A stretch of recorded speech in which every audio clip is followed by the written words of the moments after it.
Hey everybody, it's GalmatX and welcome back to some more Magic Arena. Today we have the Strixhaven Sealed Arena open. It seems like they'll be doing one of these for every set, and I'm super pumped about that. They did one for Call Time a month after release and one for Strixhaven here a month after release.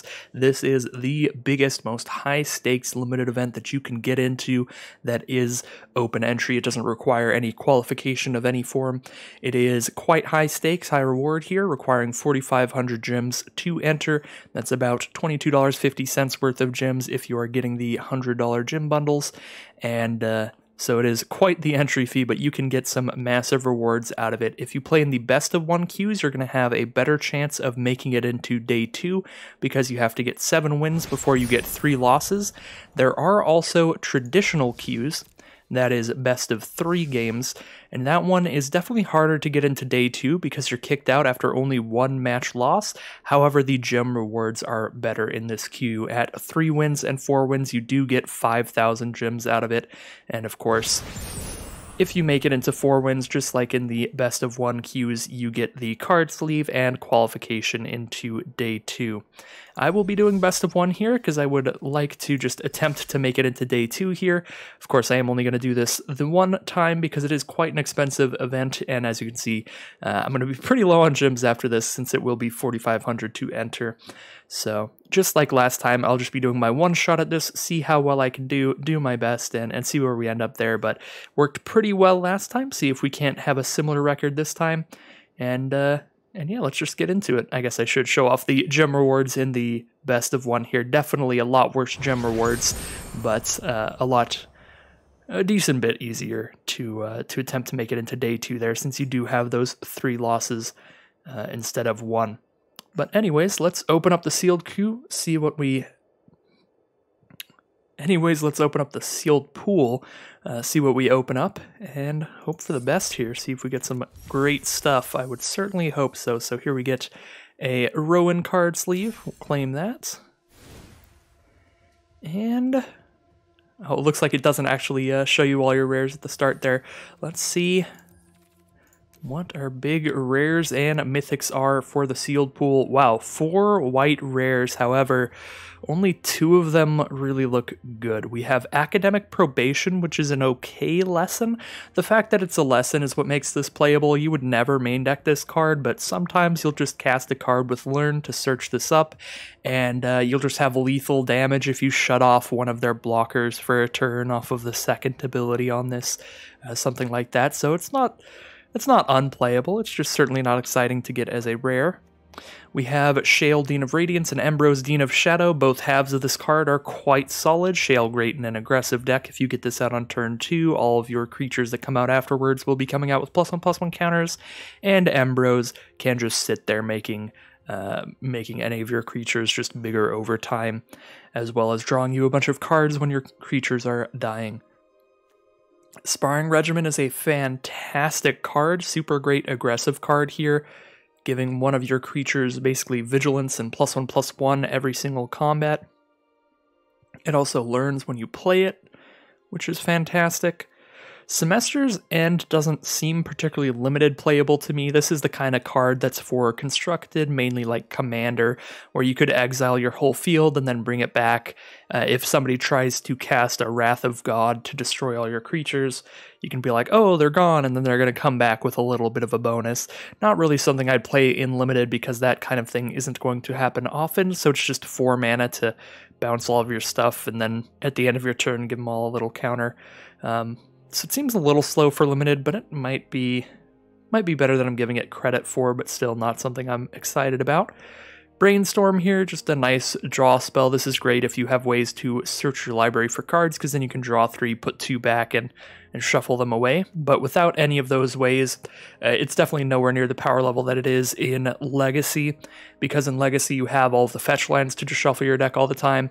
If you're not shuffling your deck, it's pretty comparable in power level to just like an Opt or something, which is, you know, not incredible. Sign in Blood's a decent draw spell. Abundant Harvest is a decent little draw spell as well. Yeah, draw land when you need it, draw non-land when you don't want to draw lands. An Elemental Expressionist. This is pretty hard to cast if we're not in just straight Prismari, but it's a pretty solid card. 4 mana for a 4/4, and whenever you Magecraft, so whenever you cast or copy an instant or sorcery, you can make it so one of your creatures replaces itself with a 4/4 when it leaves the battlefield this turn. So that's a thing. We do have a Lorehold dual land, so a red-white dual land here if we want to do that with these white rares. And a Radiant Scroll Wielder, another Lorehold rare here. So, this is not the greatest sealed pool I've ever had, I'm going to be honest, but I mean, at least technically when you look at it, a lot of our rares are in the same colors. Like, we could go Lorehold here and have just a little bit of a hard time casting the Expressionist. We do have that one rare dual land there. But yeah, I'm not actually super excited about what's going on here because I think a lot of our rares and like our mystical archives are just kind of duds. Honestly, I like Sparring Regiment's pretty powerful and Radiant Scroll Wielder's really powerful over a long game because this keeps recasting stuff from your grave. I like those the best, but definitely want to see what we got in our uncommons and commons here. Certainly doesn't look like the craziest sealed pool in terms of our rares there. So let's check out every color here, see what we've got. And so far, white isn't looking awesome. I don't see any big common or uncommon reasons to be in white. We've got a nice little learn spell, Guiding Voice, a little dorky creature, Star Pupil, a bunch of really filler level looking stuff here, but we do have a couple good removal spells, Double Expel, and a Defend the Campus. However, ideally, the perfect sealed pool here to go with our white rares would have a really nice aggressive, like, creatures and removal spells. These are really kind of defensive ones, exiling only tapped creatures, and this one destroying big creatures. But yeah, Sparring Regiment and Shale definitely lean themselves both very well to aggression, and I don't think that our white cards are doing a lot of that. We only have 2 creatures at 2 mana here. I guess we have 3, but one is just a 1/4. Not a lot of creatures in white at all. Just the 1 mana 1/1, 2 mana 1/4, and 2 mana 2/2s. That is it. That is definitely unfortunate. Not what you want to see. But of course, with Shale and Embrose, because they are a modal card, they're a flip card, we can play Embrose without having to play Shale. So maybe we've got some good stuff in black to run that at least. See what we have in blue now. We do have that Brainstorm as a nice little draw spell. Arcane Subtractions are pretty great to learn with. Some filler creatures, filler draw spells. Negate is definitely playable. In this format, there are a ton of instants and sorceries getting cast all the time with the powerful like Learn and Lesson cards. So Negate's always going to have targets. And it's even the kind of card I would run over Reject, just because it feels like the non-creature stuff is just happening more often. Divide by Zero is a fantastic learn spell, because this is the kind of spell that would still be decent, even if you didn't learn off of it, and the fact that you do is just incredible. Frost Trickster, Kelpie Guide. Some pretty cool stuff in blue here. We have a Burying Books, we've got that ramp spell of the Kelpie Guide, nice Frost Trickster to slow people down. Even the Soothsayer Adept drawing cards over time. If we have a bunch of instants and sorceries, Serpentine Curve can be pretty big. So I think blue looks pretty good. What do we have in black here? Not a lot. We got triple Arrogant Poet, so we do have good aggressive creatures in black. I mean, 3 of them. Yeah, that's a bit unfortunate. Triple Arrogant Poet is really good for an aggressive deck because of the fact that you can play this and start flying over very quickly. So that's good against like any deck except some green decks that have a bunch of Scourge Colonies because they can just trade off even if you give flying. But Arrogant Poet, usually one of the better aggressive 2-drops. The problem here is, again, black just doesn't have a ton of creatures. We've got like Unwilling Ingredient, 3 Arrogant Poet, and then some real mediocre 4 and 5 mana creatures here. These are all just like a bit slow for their power level. A bit too high mana cost. I really am not a huge fan of black, so I don't really think we're doing the Embrose thing here. Our red is incredibly empty. We have Infuriate, 2 Enthusiastic Study. So our best cards in red are like 3 pump spells, but we have like no creatures. We have 3 4 mana creatures, that's it. We have 7 red cards in the whole sealed pool, so red is basically unplayable here, so there's almost no way that we're playing our Elemental Expressionist, our Prismari rare here. Green is already looking real exciting, and this isn't even all the green. And we already have more green cards than red cards, and we're not even looking at all the green right now. So we have Abundant Harvest as a little draw spell. Snakeskin Veil can get hexproof on one of your cards. Counter removal spell there, which is nice. Big Play is kind of an awkward little pump spell. Oh no, it is all of our green cards. Oh. Alright. That's not what you want to see. I got so excited because Spined Karok was the last green card on the screen, and then I took one of the green cards out, and then bam, Silver Quill Campus. Our green cards end at 3 mana with a 3 mana 2/4. Well, I mean, Emergent Sequence, Field Trip are great ramp here, so if we have good Quandrix multicolored cards, we could still be ramping into stuff, which could be nice, especially if we have the good lessons, because being able to Field Trip to grab a forest and then learn for a Fractal Summoning is a very powerful thing to do. Fractal Summoning, of course, being 2 green and X to make an XX creature. It is a hybrid spell, so it would be in our multicolored slots, so we'll see if we have those later. We do have double Mage Duel in green, which is great to have a little bit of removal in there. Scurrid Colony and Reckless Amplimancer are both solid 2-drops. Scurrid Colony definitely a bit more exciting with reach, and just becoming a permanently a 4/4 in the late game is super nice. So yeah, we have like some stuff in green, but this is the kind of sealed pool that is really heavily leaning on our multicolored cards to figure out what to do, I think, because we've looked at every color alone, and green, like, it has some stuff that looks pretty solid, but I don't think this is the kind of sealed pool that's going to do anything off color here and try to do like green-red or something that's not a Silver Quill Campus, because we just don't have enough monocolored stuff going for us. We don't have enough green to make half a deck. We don't have enough red to put in any deck. Black is pretty similar to red. They're very empty. The white cards, we have some good removal in white, some good bomby stuff, but the stuff we have in white doesn't really work together very well, so white would need to be heavily supported by our second color. And blue looked pretty good, so I'm really hoping, I think what I'm hoping to see in our multicolored cards here would be a lot of Quandrix, because blue and green, I think blue we have the most support for. We just have the most blue cards by quite a bit, it seems.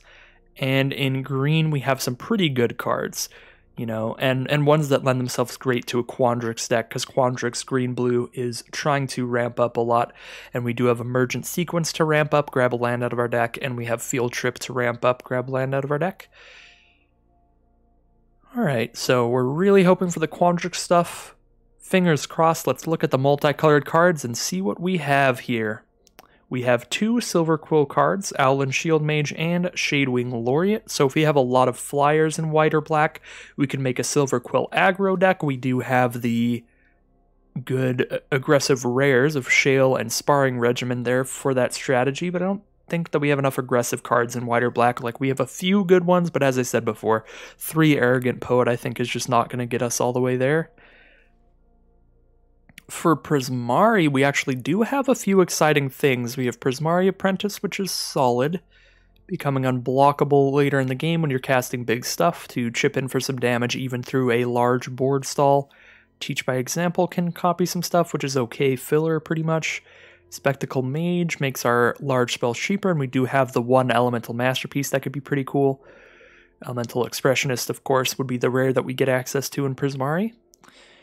But unfortunately, I think our red is just too light to where, even though our Prismari stuff is decent, I don't really think it's an option. So for Quandrix here, I do see a little bit of exciting stuff in that we have a Cram Session in Witherbloom, which of course is a hybrid cost, so we can play this for a green and 1. This is a fine little learn spell. Learn has become a powerful enough effect that just gaining 4 life and learning has gone up a lot in value since the start of the draft format. At first, nobody was taking this, including me. And then very quickly, people were like, wait a second, Learn is actually just a fantastic mechanic. It just absolutely slaps. We have a Pest Summoning in the sideboard as a lesson to learn for, which is great, and we'll have that in our Quandrix deck, and Witherbloom Pledge Mage as well. The 5 mana 5/5 that gains us life throughout the game, some pretty decent hybrid cards in Witherbloom to slap into a Quandrix deck. For Lorehold, we do have Fury Calm, Snarl, and Lorehold Campus, so we have some good Lorehold mana fixing, as well as, of course, the Radiant Scroll Wielder being the big reason to try to go Lorehold here.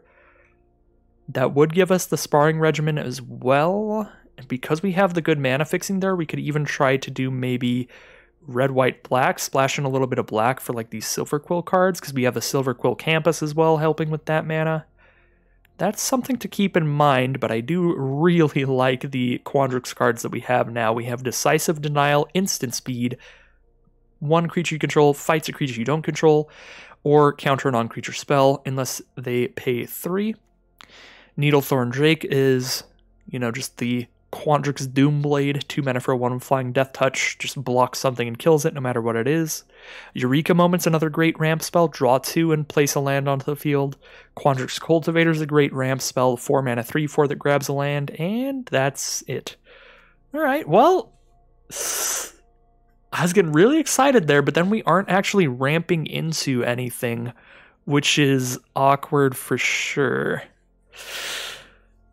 Alright, this is going to be definitely a challenging one to build, but in terms of the highest card quality in each of our colors, I still think green and blue are probably the best in terms of consistent card quality, where we have a lot of good cards in those colors. However, the best, splashiest, biggest bomby effects are kind of in white and Lorehold here. The really awkward part with this pool is that nothing we have synergizes as well as we would want it to. We have a couple white rares that are great for aggressive decks, but then we just do not have enough aggressive cards in pretty much any color, but especially not in white to work with the white rares. We have a lot of good Quandrix Ramp. We have Eureka Moments, we have Quandrix Cultivator, Field Trip, and Emergent Sequence, but then you scroll to our high mana costs. We don't have anything in our entire sealed pool for Quandrix that costs more than 5 mana, which is like, so we're just ramping up a bunch into absolutely nothing, so that doesn't work out. I guess we could try Quandrix just splash in like an Elemental Masterpiece, so we have at least one big spell to splash in. Maybe we go Teamer here, green, blue, and red, so that we have something that we're actually actively ramping into. We can also play just a Quandrix deck and not care about the ramp as much, just use it as sort of card advantage spells. Eureka Moment to just draw 2 at instant speed. Quandrix Cultivator is essentially, even if you don't need the mana that it's grabbing out of your deck, it's still drawing you a card out of your deck. It's just drawing that land and putting it into play immediately. So it puts you up a card a little bit. So we can just use them as like card advantage things. I do think that Quandrix has our most powerful cards, even if we're not really ramping into anything, and that definitely also makes the Cram Session look weaker. I just don't think we have great lessons. Ideally, we have like elemental summoning instead of just a couple spirit summonings. These are like the weakest of the summonings. We don't have any inkling summonings. We don't have any elemental summonings. We do have a pest summoning, but that's just a couple 1/1s. The best summoning that we could have had in our sealed pool would have been the fractal summoning that I was talking about. Just the big 2 green and X, make a big old XX. And that, of course, is hybrid, so 2 green or blue and then X would just be perfect with our Quandrix cards. But, I mean, we've got enough lessons that we'll be grabbing something off of our learn cards, just nothing powerful enough that I think we actually do want a Cram Session anymore. Let's go ahead and slap all the Quandrix cards together and see how this ends up looking. We definitely want a Witherbloom Pledge Mage, though. So I'm not actually 100% convinced that Abundant Harvest is good and limited. It's just a 1-for-1 little cantrip. You play this and replace it with something else. But I don't know, maybe. It's interesting, because you do get whatever kind of card you're looking for between land and non-land. I'll try it out for sure.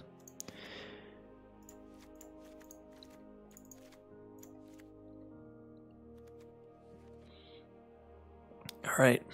Do we have any good lessons in blue? Because we're going to have double Arcane Subtraction in here and Divide by 0. I'm starting to get worried we're just going to have a million learn cards and just not enough lessons to grab. Because we have 1 Pest Summoning, and then we have the 2 colorless ones, Expanded Anatomy and Introduction to Prophecy. These are all pretty low impact. And there's only 3 of them total. No, we really just don't, do we? We don't have any green lessons. We don't have any blue lessons. We have like academic probation in white. Or reduced to memory in white. Alright, well, I don't know if I want arcane subtraction in here then. I don't want to like put in too much learn when our lessons just aren't very good. So I'll just put in like the absolute best learn spells like divide by 0 here. Field trip as well. Although we're not super ramping into stuff, so maybe not even field trip. Maybe we'd want to play arcane subtraction over field trip. Just throw in all our filler stuff here and see if that gets us to a 23 card deck. Certainly does. We just throw in one more card here, throw in one of the subtractions, I suppose. Actually, the negate for sure in sealed. Could even throw in a brainstorm. I guess we could potentially brainstorm into a field trip sometimes. Throw it in for now. It is nice to have the like 1 mana instant sorceries to go with mage duels at least.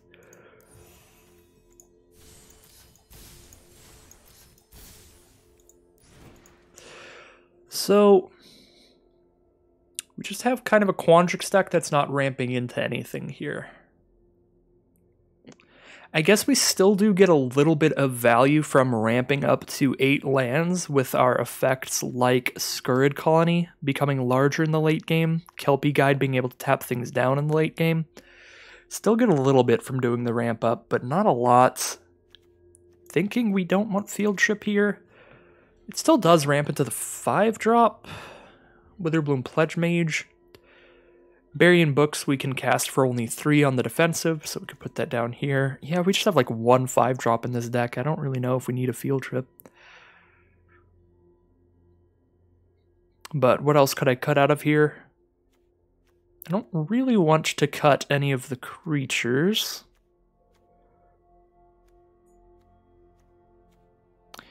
Let's see, Mentor's Guidance cares about clerics, druids, shamans, warlocks, and wizards. Let's see how we're doing with that. No clerics, 2 druids. 2 druids, 1 warlock, and 3 wizards. So we have 6 cards to trigger Mentor's Guidance.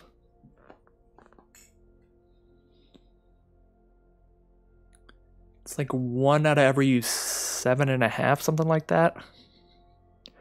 That seems a little low towards Mentor's Guidance. Yeah, because on average, at best, like 1 out of 7 cards can trigger that. So I think a lot of the time we just like... I mean, pretty often that means we'll have 1 in the early game because you start with 7 cards and then you draw 1 every turn. However, if they just kill the 1... it's going to be a long time on average before we draw another. Yeah, I'm going to get rid of Mentor's Guidance here. Like, we have double Curate, we have Brainstorm, Abundant Harvest, we have a bunch of other little cantrippy draw spells.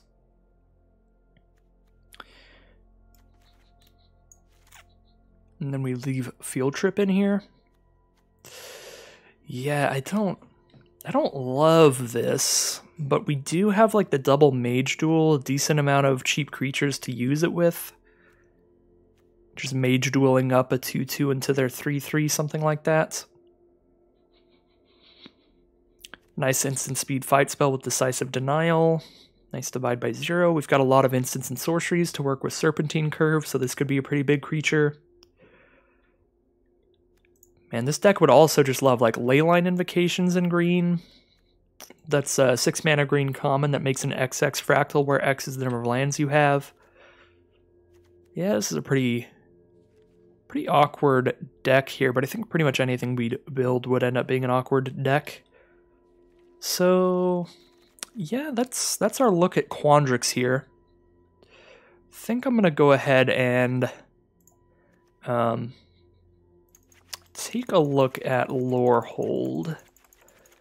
Splashing in maybe some blue or just some other color here, see how that looks. So I'll put every just remotely playable white card in here.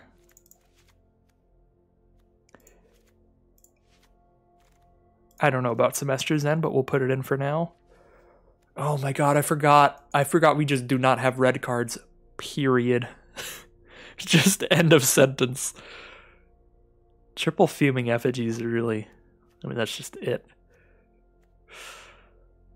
Enthusiastic Study is really good. Like, the combat tricks are really good. We just don't have the aggressive creatures to go with it. Obviously, we don't have a lot in white. We have 3 2-mana creatures there and 0 in red. So yeah, we're not throwing an Infuriate or Enthusiastic Study. So it'd be like Azorius splash in red if we go white, blue, red. Or we could go Silver Quill splash in red. So we throw in like the 2 red duels here so that we can splash in... I guess we get Spirit Summonings in this color scheme at least, which is nice. But yeah, then we can splash in our Radiant Scroll Wielder, which can take over the game because it can recast one of your instants and sorceries every turn. So essentially you're like drawing 2 every turn as long as you have an instant or sorcery in your graveyard. Really good with learn spells because then, you know, you cast something that learns, grab the lesson, then you recast the thing that learns, grab another lesson, then you recast the lesson, then you recast the lesson. That, of course, takes a lot of time to do, so Radiant Scroll Wielder doesn't win the game immediately, but it does just take it over time. So that seems pretty good. Would we want Lorehold Excavation? I mean, it really doesn't work with our white rares. Our white rares are so aggressive here, but we could build towards just a really slow controlling deck here as our plan. And then Lorehold Excavation would be another potential route to victory. Start exiling our creatures from our grave, making 3/2s. I think I'd like to just leave our splash as splashy as possible and just have the 1 single red card in here, so it's not it's not often that we get stuck off of a specific color mana. Like, the only time would be when we just draw a Radiant Scroll Wielder without one of the duels. No Expanded Anatomy. Environmental Sciences does make splashing a bit harder here, so I don't want to splash too hard and go for like a full 3-color deck.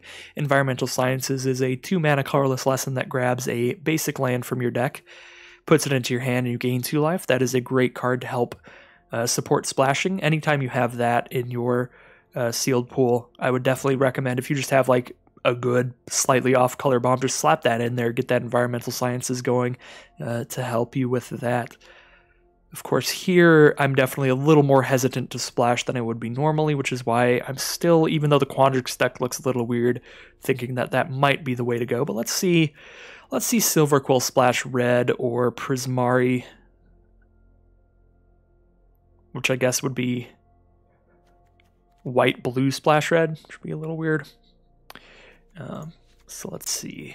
Silver Quill cards, again, not like a ton here, but we've got like the triple Arrogant Poet, so we actually get more 2-mana creatures to actually curve into our sparring regimen, which seems pretty important to make this card work well. Just play any creature turn 2, then play this turn 3 so that the creature attacks in better and just keeps getting bigger. Plumb the Forbidden's not that exciting when you're not like Witherbloom and you don't have a ton of stuff to sacrifice towards it. So I don't love that. Also, when you don't have a lot of Magecraft, these are the really good things you can do with Plum. We don't really have any of that. I'd rather just have like a Sign in Blood in here. I don't know how I feel about the Dissector or the Inkcaster. Again, those just seem pretty slow. Not fantastic. Throw a Witherbloom Pledge Mage in here, though. Maybe we actually play a Cram Session if we're white-black here, because then we actually have Spirit Summonings, so at least we have creatures we could grab off of our lessons. So our Learn cards are definitely a little better in this color scheme. Probably not, though. I think 2 mana would be reserved for just trying to dump out a creature to work with our sparring regimen here. But now, if we get to play white-black here and just splash in that Radiant Scroll Wielder, then we actually can use Embrose instead of just Shale. So if we draw Shale in the late game, it's still a powerful draw. Normally, if you're just in white and you draw Shale in the late game, that's pretty awkward because then you just have a 1/1 Flying Vigilance, because drawing this after you've already played all of your creatures doesn't do much for you. But when you're in Silver Quill, if you draw this in the late game, you can just slam down an Embrose, which is a big old 4/4 that can keep making all of your other creatures bigger every turn, which is really nice. Okay. 29 cards here, 3 of which are lands. So this is a 26 card deck, so we just need to cut 3 cards if we want to run 17 lands. And this format can often lead to 18 land decks, but I don't think any of our decks have looked that high curve, although we do still want a lot of lands for like curving out with lessons and stuff. I don't know how I feel about the Essence Infusions or Beaming Defiances. I don't know if we're aggressive enough to be wanting combat tricks. Infusion isn't even a combat trick, it's kind of just an aura. 2 mana for +2/+2. Temporary lifelink. Yeah, I'd cut those before the Beaming Defiances, I think. I mean, you can really just curve out and get your opponent out of nowhere with that sometimes, but if they have the early removal, they just get the free 2-for-1, which isn't great. If they have, like, Heated Debate, or in black, they could have the +2/-2 spell, so we could curve out with our 2/2 and then try to put 2 counters on it, and they just kill it in response. That's always a terrible time. Don't love Ageless Guardian here. Also don't love Tenured Ink Caster. We have Novice Dissector can get counters on itself. Shadewing Laureate could get counters whenever, like, an Arrogant Poet dies, something like that. Embrose puts counters on things, and Shale puts counters on things. I guess, you know, we've got some counter synergies for the Ink Caster, but like a 5-mana 3/3 at best is just so small. You're really hoping that the life drain effect on this card finishes your opponent off. I guess Semester's End can also put a +1/+1 counter on all of our creatures. It's just, I don't know how to evaluate this card. There's such like a weird effect for limited that I don't know how I feel about that either. Like, I've got these 4 cards that I'm just like, I don't know, maybe. This is 27 cards here, 3 lands, so 24. We only have to cut 1 more card, so I could just cut like 1 Beaming Defiance and make it real easy on myself. Because we've got 2 anyway, so we still get to play around with one of them if we really want it. The Expels are awkward in here, but we don't have much choice in this sealed pool. Yeah, because like, what else are we running? We're just running Essence Infusions over Expels and getting 2-for-1 sometimes. I just feel like Essence Infusion's not great. Yeah, there's definitely some major back and forth in this kind of deck, unfortunately, because we have some 2-mana creatures, and then the white rares that lead us to a really good aggressive deck, like Sparring Regimen. After playing a 2-mana creature, we want to be aggroing out with that in the early game, but then we have, you know, double Expel, Defend the Campus, Radiant Scroll Wielder trying to grind the game out in the late game. I mean, we could just say it's a mid-range deck, you know? It's like between an early game deck and a late game deck, where we're in the middle. We've got a little bit of action for both, but you could also say that the deck just doesn't synergize well. It's like glass half full, glass half empty here. Is this better than the Quandrix deck is the question. I honestly, I think it probably is. Because the Quandrix deck, the cards are definitely more consistent in the Quandrix deck. We have a large amount of the cards that are widely considered to be the, like, great common and uncommon Quandrix cards, but we just don't have the finishers in that deck that are like so important to the Quandrix decks that make all of those commons and uncommons in Quandrix so good. Like the reasons that the Field Trip and the Emergent Sequence and the Kelpie Guide, Growth Spiral are so good is because the set has so many powerful late cards like Leyline Invocation, Fractal Summoning and stuff. And I think without those cards go down in value quite a bit, to where I honestly think that this deck, while it looks just strange and kind of inconsistent here, is probably just better as a whole, because we actually could just be smashing some people out of the game with Sparring Regimens or Radiant Scroll Wielders from time to time.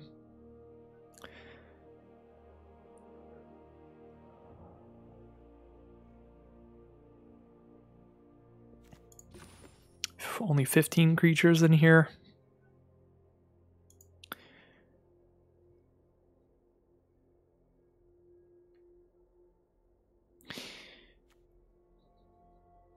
Master Master Sense seems so slow, but it's such a weird card. Do I have any Enter the Battlefield effects I'm doubling up with this? I don't think I do. Yeah, just put a +1/+1 counter on all your creatures slowly. It just doesn't seem awesome. Especially when it could be removing counters from our creatures when we do it as well. Like, we could have put counters on them with Shale or Embrose or something like that, and then we bounce them and the counter's gone. I'm just going to get rid of the Semester's End here. Just use the 1-for-1, like, removal counter of the Beaming Defiance with the Hexproof. So this would be the 17 land deck here, because this is now 23 non-land cards. I think this is where I'm going to go here, but I'm not super pumped about this.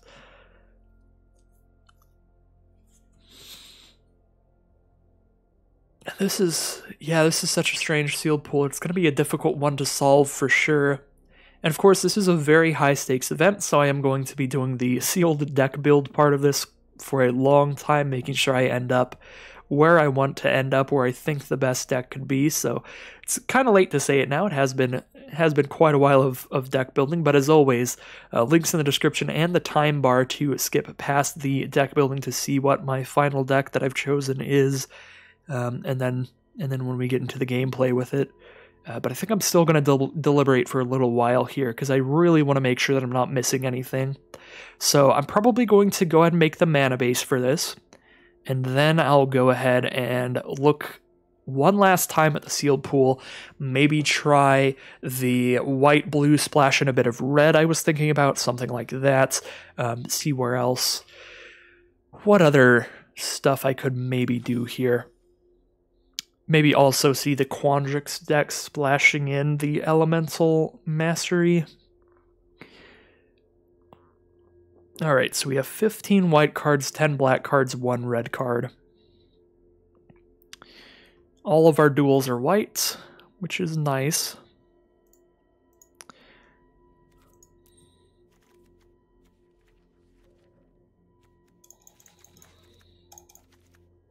Seven lands left. We go 6 swamps, 1 mountain here, probably. I feel like I want 3 red sources, because I do want to be able to cast the Scroll Wielder very consistently.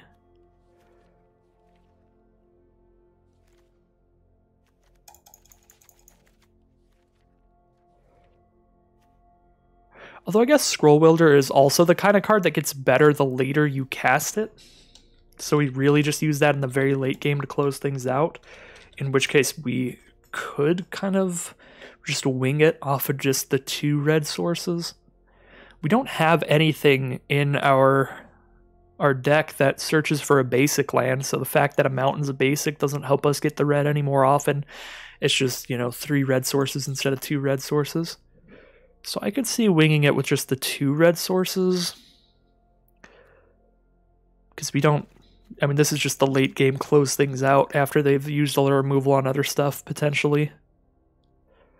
We could also just try the Silver Quill without the Radiant Scroll Wielder. Because, like, what's the best we're doing with this? We're recasting spells and defend the campuses. It's not actually incredible.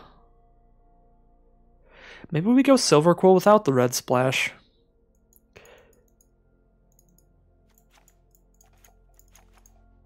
Yeah, this wasn't even a thing I was considering before, but let's see. Before we move on to other strategies, we should see just what the pure Silver Quill looks like. 7, 14, that'd be 13, 14 right now.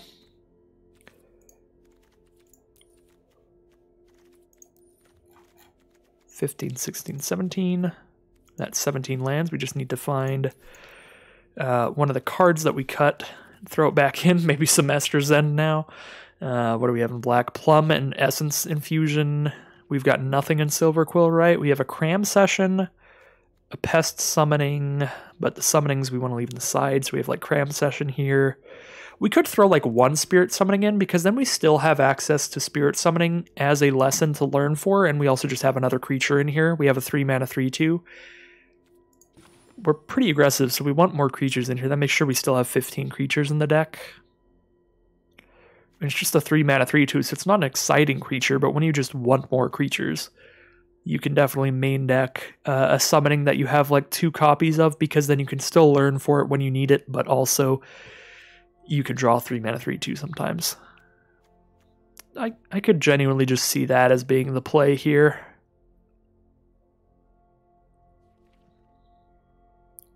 It's hard to cast 3 mana 3/2 as well. It's 2 white and 1 in this deck. Yeah, it's like Spirit Summoning, Semester's End, or Essence Infusion here, probably. I don't think we're playing Plum in here still. It's like between these things.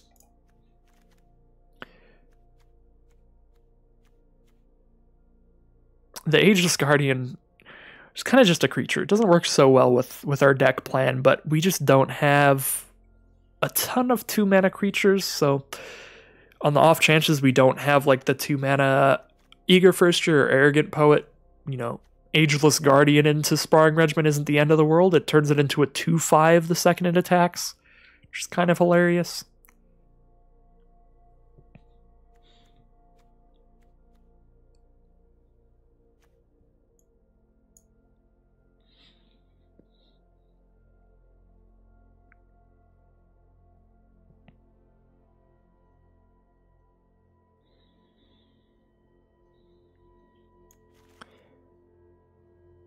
Yeah, I'm just going to go with the Spirit Summoning 3 mana 3/2 in here.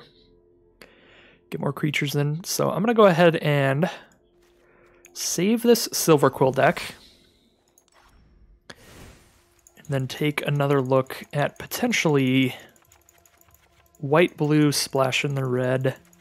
Because that might actually, you know, work the best. Because white-blue, we should be able to set up something pretty controlling with a ton of just instants and sorceries, and then we can make even better use of the Lorehold rare that we have, our Radiant Scroll Wielder. Our mana fixing isn't great in this color scheme, but we have the 2 red-white duels, which helps. So if we specifically just try to make a real controlling deck here, we just go with Ageless Guardian, double Expel. I think we'd still play Sparring Regiment, to be honest. But I don't know, we'll see. What do we have in blue? We go Brainstorm, double Arcane Subtraction, double Curate, Negate. Could even play Reject, Soothsayer Adept, Divide by 0, Frost Trickster, Kelpie Guide. Mentor's Guidance just isn't going to work in the sealed pool. Burying Books and Serpentine Curve. 16 cards here. Could splash in a little bit more red than before because now we get to play the Prismari card. So we throw in Elemental Masterpiece at the top of the curve.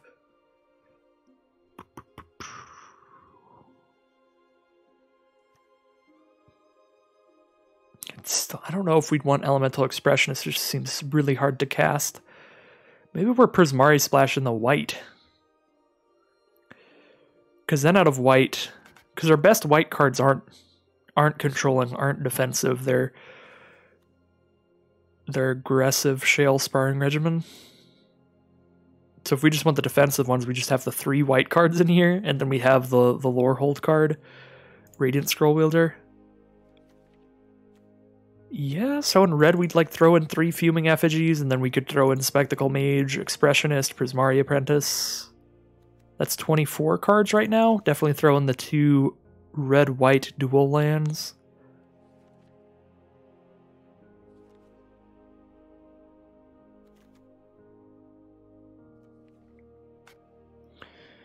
Could throw in a Befuddler. Just to stop some early game damage, trade off with something. Don't think I'm throwing in Symmetry Sage.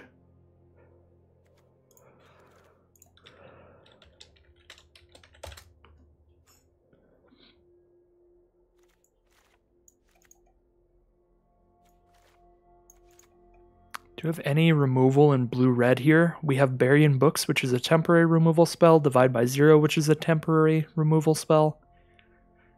I think we would be splashing the Expels. I don't think we're splashing an Ageless Guardian, though, because your splash cards, you want them to be later in the game, because that gives you more time to draw into your splash colors. So splashing into a 2-drop, you're never going to cast it on turn 2, and if we're not casting Ageless Guardian until like turn 4 or 5 anyway, then it's just not a super great blocker at that point. This is 26 cards. We have 2 duels in here, though, so that's 24 non-lands.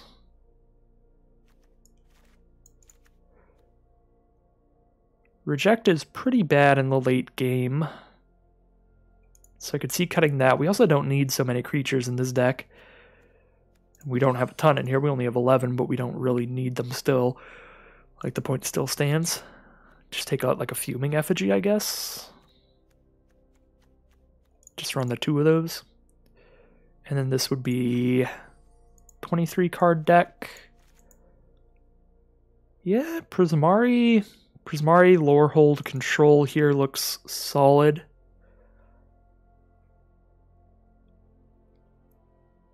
This actually might... This might look like the most synergistic and just cohesive deck we've built so far. Our Quandrix deck doesn't have the cards to ramp into, but man, does it have the ramp. Our Silver Quill deck has... I don't know, it just has some mediocre cards to fill it out. And it's a little slow, a little mid-rangey for the powerful rares that we have that lend themselves so well to like super aggression there. But this deck here, like, we've got the nice little tempo-y stall cards, like Arcane Subtraction stopping some damage, the creatures to trade off in the early game, and slow our opponent down with like Frost Trickster. We've got a teeny bit of ramp with Kelpie Guide to help get us to like Elemental Masterpiece. And then some good removal, double Expel and Bury in Books to keep us alive. And then when we get into the late game, we're hoping to slam down Elemental Masterpiece or Serpentine Curve as a really big spell. Or Radiant Scroll Wielder to keep recasting things. Even Elemental Expressionist can do some fun stuff with the instance that we have in this deck, so that we could just like chump block with something and then turn it into a 4/4. So now we like chump block with our 2/1 and then cast a Brainstorm at instant speed and then use Elemental Expressionist's ability so that it comes back as a 4/4. Cute little things like that. We obviously have 1, 2, 3, 4, 5, 6, 7, 8, 9, 10, 11 instants in this deck. So we can make pretty good use of Elemental Expressionist's Magecraft ability at instant speed, get it out of nowhere. I think that this is where I want to be.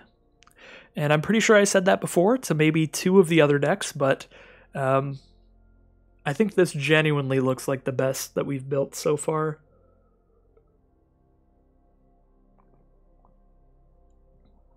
I still don't absolutely love the Reject. This is the biggest reason I don't love counter spells, is that I really dislike cards that are super bad when drawn at the wrong time, where Reject is like, if you draw this when your opponent has 8 lands out, it does absolutely nothing. You've drawn a completely dead card. Whereas even like the weakest of 1-drop creatures, it's like even a 1/1, at least you're getting like 1 chump block out of that, which could have been like you drew a card that just says like gain 5 life or something like that, which is, you know, something more than do literal nothing. But I guess like counterspells that don't tax them, counterspells that just straight up say counter, like negate, are definitely better, because even when you draw them in the late game, eventually your opponent's going to draw into something.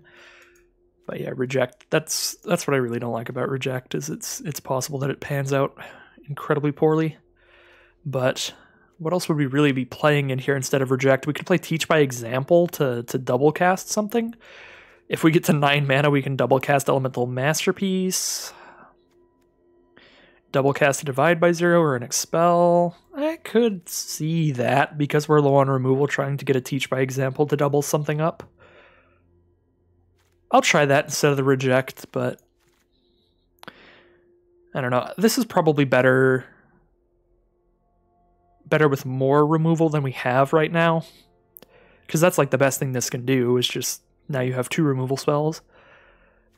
But really, doubling up an Expel, sometimes it's not even going to work out because they're just not going to have 2 tapped creatures.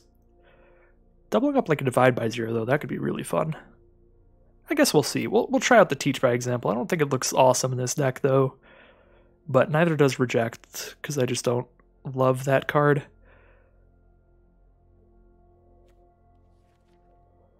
Alright, let's get our mana base all accounted for, but I'm locking it in. Gauntlet's Lock of the Week. This is the deck. 25 cards, 2 lands, so this is 17 lands right now. We might even want more. We could even just cut Teach by Example, throw in an 18th land. Yeah, that seems solid to me, because while our curve doesn't go incredibly high, we really don't want to miss on land drops. We absolutely don't want to get stuck on 2 or 3 in this deck, and we don't have... I guess we have like good draw spells to try to get us there. Double Curate, Brainstorm, those can dig to our lands. But Brainstorm is like, if you don't have a land in the top 3, you're so sad. Like, you're so screwed, because you just draw 3 and then you see that now you have, 7 non-lands in your hand, and you have to throw 2 back onto your deck and just redraw them in the next 2 turns. You're like, oh, well, looks like I'm in for it this game. So Brainstorm doesn't super help you hit more lands. Yeah, I'm gonna go 18 land here, cut the Teach by Example. Like, we just, again, really don't want to get stuck on 2 or 3 here. We want to curve up to 4 for sure, consistently, and we want to hit 7 quite often. Anytime we draw a Masterpiece. I guess we won't draw Masterpiece that often. But when we do, we really want to get there. So we have 17 blue cards, 7 red and 3 white. So let's throw in a ton of islands. Let's just slam them in here.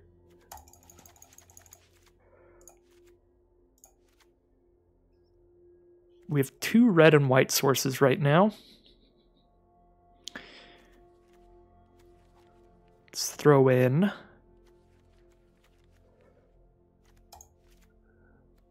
three white sources for the 3 white cards, or we could go 4, and then we could go 4 red, which would be 6 red sources. That seems like pretty... Seems pretty correlated with how much there are. 77, 32, 14. So 17, 7, 3. That's 10, and then 6, and then 4.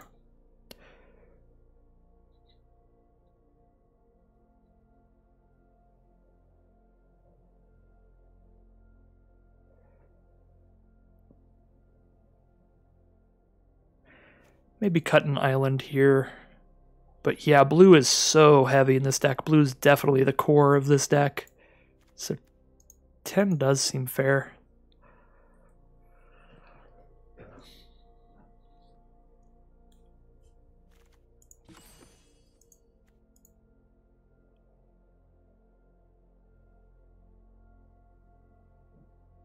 Just treat Expel as a late game removal spell, and then I could see just running the 3 white sources. We throw in another red. These are our late game spells now. And then we're actually just straight Prismari at the start. That seems fair. Yeah, we'll throw in another mountain here. Alright. Well, I'm going to place another timestamp in the video here. This is the deck that we have decided upon, so if you have skipped to this and you were watching the earlier deck building, this might be really confusing because we went through a lot of different options here. I wanted to make sure that I found what looked to be the best strategy to me, and I generally think this is it. I think that I was really looking down on red in this sealed pool because we just don't have that many mono-colored red cards, and we really don't. I mean, as you can see in the deck that we've built, we're playing 2 cards that are just red. But we do have good Prismari cards. We have a ton of good blue. And our blue ties in together quite well with our Radiant Scroll Wielder because it gives us a lot of good controlling instants and sorceries to use with Radiant Scroll Wielder. The counter spells aren't good with it, but everything else we have is good with it. If we exile our negate, that's going to be sad. But if we exile any other instant or sorcery from our graveyard, being able to recast it with Radiant Scroll Wielder is going to be awesome. Just, drawing a card, or ideally on these are the big plays we can get off of it. Bury another one of their cards, expel another one of their cards, Elemental Masterpiece a second time, or Serpentine Curve a second time. Those are the really good things you could get off with Radiant Scroll Wielder. But also, with the learn cards that we have here, double Arcane Subtraction, divide by 0, if we start casting some lessons from our sideboard, which we do have a few when we have red in our deck, and white in our deck, we have a couple Spirit Summonings we could cast, and then we could recast those off the Radiant Scroll Wielder. So we do have a couple actually good bomby cards here. The Scroll Wielder is going to be great. The Elemental Masterpiece is going to be great, and Expressionist is likely to be good with the amount of instant speed cards that we have. So we have a more cohesive sealed pool than we did with Silverquill or with Quandrix. And we still have access to a couple cards that could actually be pretty bomby, which are these two cards. Whereas in Silverquill, like, yeah, we did have the best bombs that we had. We had the Silverquill Deans, and we had the, oh god, what is it called? Sparring Regimen. But the deck also just didn't look as cohesive or synergistic as this one does. So we can take a little bit of a power level cut on the bombs when we still have a couple in here for the more synergistic sort of strategy here. So this kind of mid-rangey controlling Prismari and Lorehold deck. So this is going to be the sealed pool that we go with. I think this is the best thing that we can build with what we opened up here, but I did take a very long look at the sealed pool. So, of course, if you have your own suggestions in the comments below for what you would have built, maybe you liked one of the other decks that I built better, then go ahead and leave it there. We can have a little bit of a discussion about it, of course, as always. And yeah, this is just what I think looks best to me. Will give us the best chance here to maybe get that 7 win, get it into day 2. I've got my fingers crossed, but of course, if you have seen the Call Time Arena Open, I think I spent a lot of my luck there on that one. And as about a 60% win rate limited player, on average, I'm not going to make it into day 2, but I'm doing my best.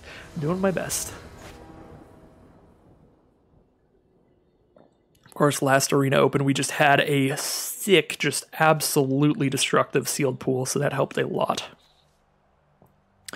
All right. I'm pretty sure we have to mulligan this. Blue is by far the most important color in this deck, so if we just don't have blue in hand, it's going to be really hard not to mulligan. We can discard our Elemental Masterpiece to get 1 blue mana, but because we don't have Environmental Sciences, it's not like we can learn for an island here. I think we have to mulligan this. And this is definitely a lot more keepable. I think we're getting rid of Elemental Masterpiece here, and just rolling with the cheaper cards for now. Alright, our opponent starts off with a Plains. And another Plains.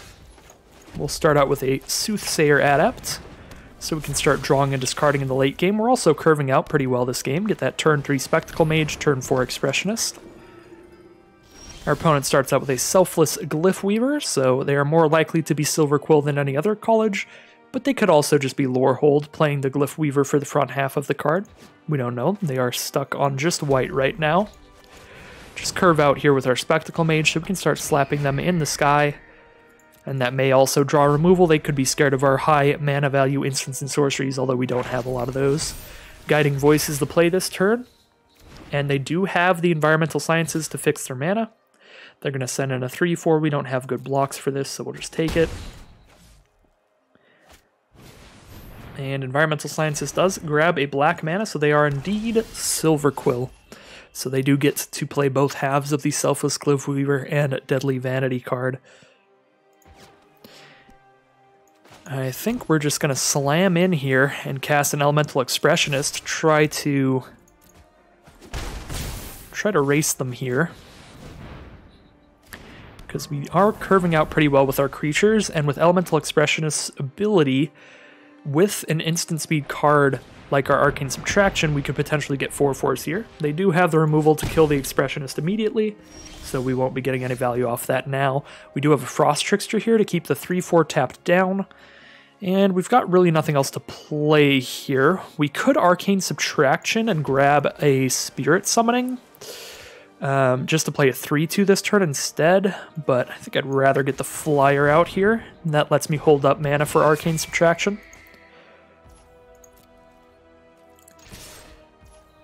So we'll just keep it aggressive here.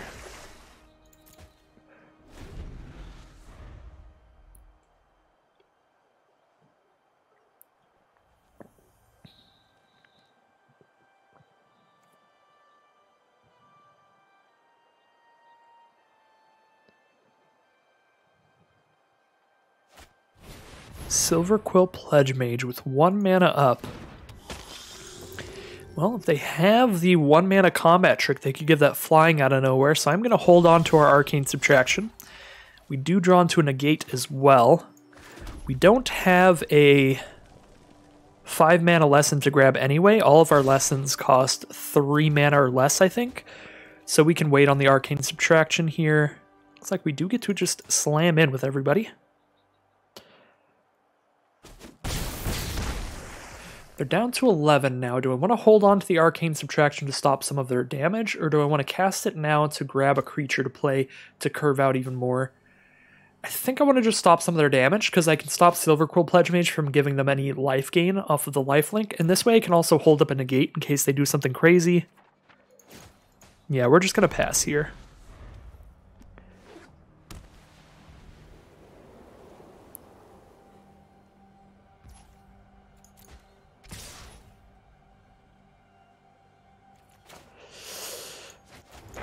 Go ahead and stop the damage here.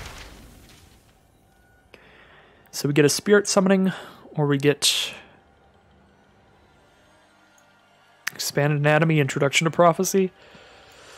Expanded Anatomy would be okay with all these flyers. They're at 11 here. They take 1, 2, 3, 4, 5. Could make it 7 damage with an Expanded Anatomy. Expanded Anatomy might be better than getting a 3/2 out, because the 3/2 is just not going to block this 3/4, and this can also give itself flying. Not super sure here. It's definitely between Anatomy and a Spirit Summoning, though.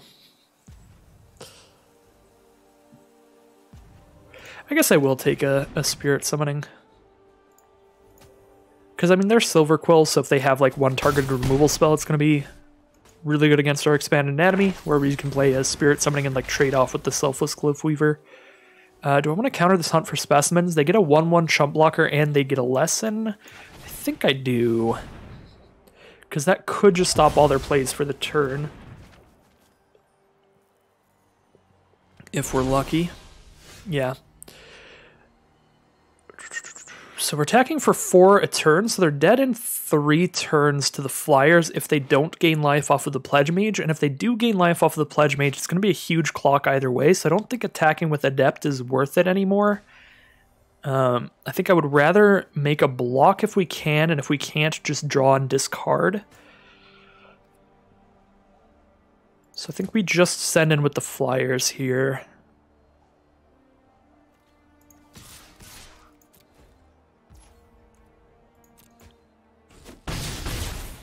I guess if we can make a block, we can block with the Spirit Token instead of the Adept.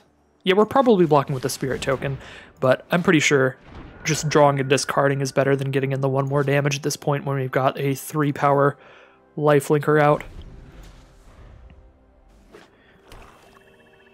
They've got the 6 mana now, so if they have Rise of Extus, they will be playing a really big removal spell here. Alright, not pre-combat, so I would assume that they don't have that. Just the Silver Quill. They are going to attack in with both. If they attack in with both and they don't have a combat trick here, if I trade with Soothsayer Adept, I do have 7 damage on the board, so if I draw into a removal spell, like my 3 mana bounce spell, or something like that, then even if they play a creature, I have them dead on board. However, if they have the combat trick, they're going to gain a ton of life here anyway, so I won't have lethal next turn. This is a difficult choice. We can go for the next turn lethal by trading with Adept. We could also just not block and go for the lethal next turn. I guess I'll not block here. I feel like they have the combat trick to make Pledge Mage just a big old lifelinking thing. They don't, so we go down to 5. Or at least if they do, they don't want to do it unless they're killing a creature. We have lethal on board.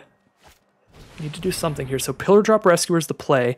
So all we need to do is find a way to get that out of the way, and we'll have lethal this turn. Otherwise, we have 1, 2, 3, 4, 5 damage, putting them down to 2 life. But if we attack with everybody, then we die to their creatures.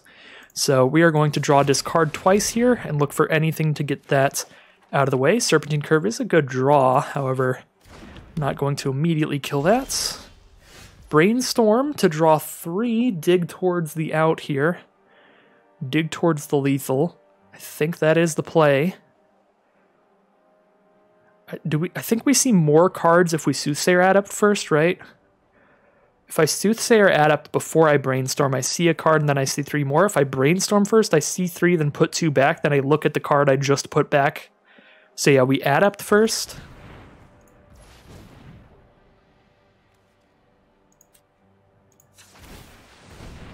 And then we Brainstorm, and we're really looking for like our, Expel. Now we're just looking for a Plains.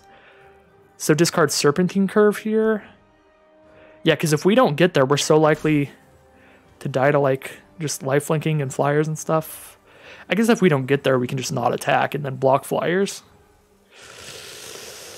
We just need... I guess we only have 1 untapped white source in the deck, which isn't super likely, but yeah, Brainstorm can also get us to our 3-mana bounce spell. I'm going all in. I'm going for it. Divide by 0. That's the one. Put these 2 back.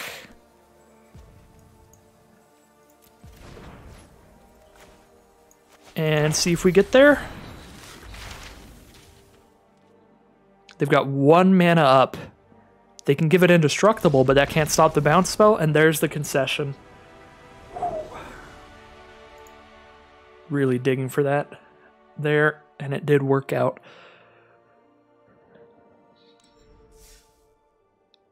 So, 1 win, that brings us from no reward to no reward. Let's get going. We're in the money now.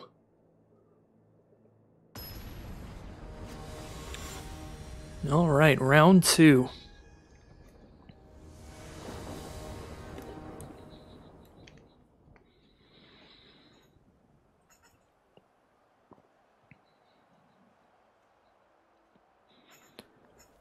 Uh-oh.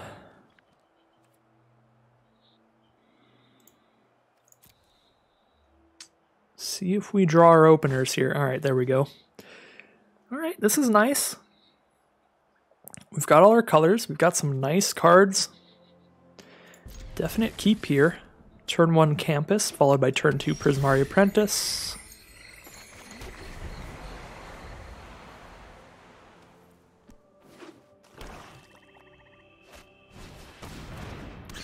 Our opponent has started things off with a Witherbloom Campus into a Swamp into Scurrid Colony, the 2/2 reach that becomes a 4/4 reach later in the game. Would I rather play Prismari Apprentice or Soothsayer Adept? I'm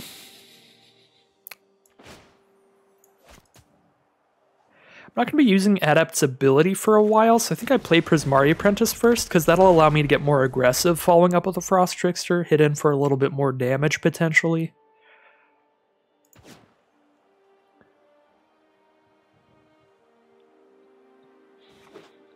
Because now they probably attack with Scurrid Colony and then play another creature, and then I just tap down whatever creature they played and hit them back for 2.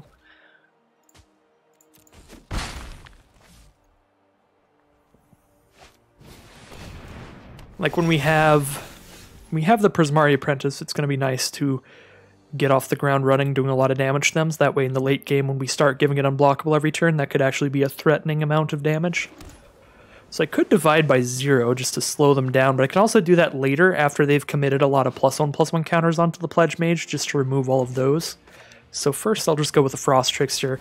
We'll tap down the Pledge Mage to keep that from attacking us, because it is likely to be a 3-3 at least next turn, whereas the Scourge Colony is still just going to be a 2-2.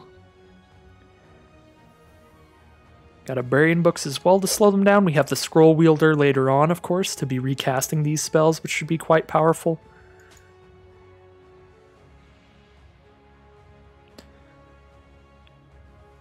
I like holding on to the Burying Books, because if they play any summonings, make any big tokens, we can get rid of those entirely. Of course, they are playing some pretty threatening creatures, so we'll probably have to just deal with those. Multiple creatures out now that will likely get a lot of +1/+1 counters and just become absolutely massive threats. Now they are sending in with the 2-2 Scourge Colony. I think I'll just take it here. I'm also probably going to offer the trade with the Blood Researcher with my Prismari Apprentice on the attack. We draw a Curate. So we could play a Soothsayer Adept and a Curate. I don't think that that's likely. I probably want to divide by 0, but we could see.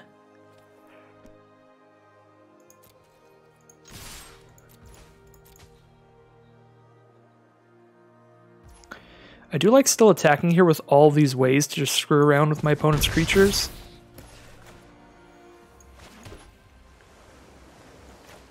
Yeah, I can hold up Divide by 0 or Burying Books here, both of which are solid.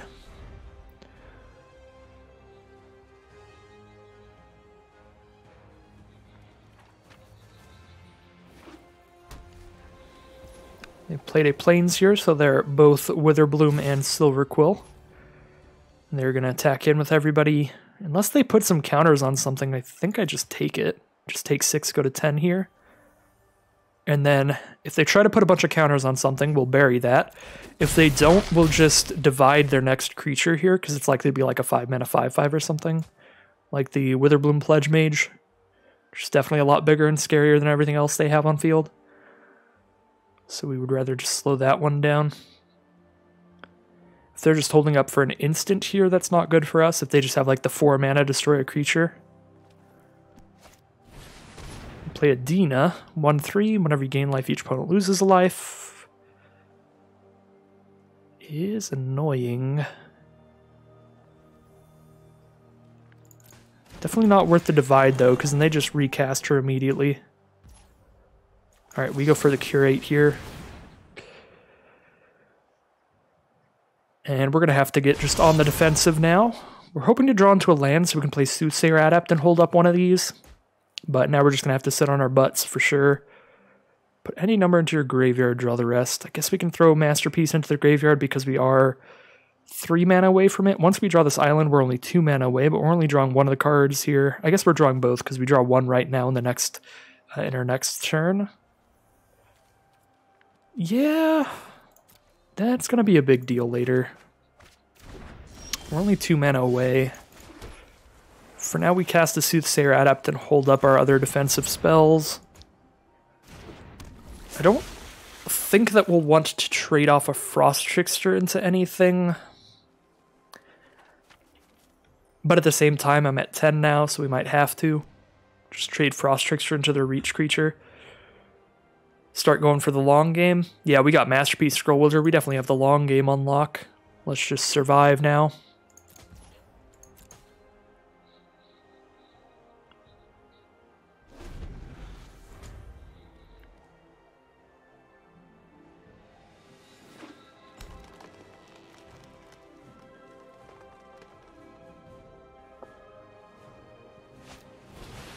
Professor of Zoomancy.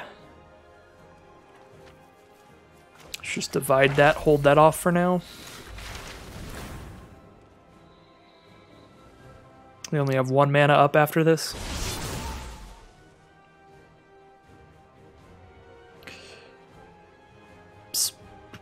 Spirit Summoning.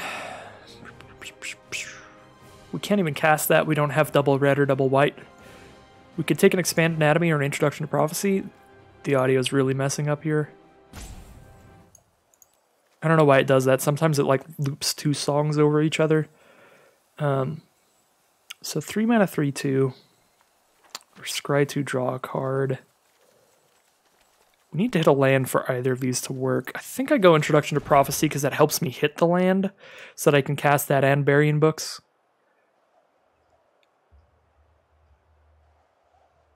Like, we know we get to cast Introduction to Prophecy. Spirit Summoning, it might be forever until we can cast that.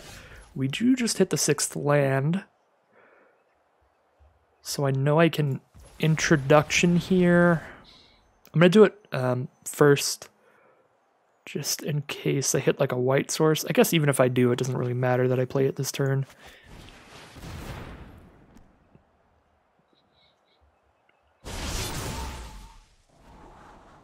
There's a second white source so that if we learn for Spirit Summoning, we can do it.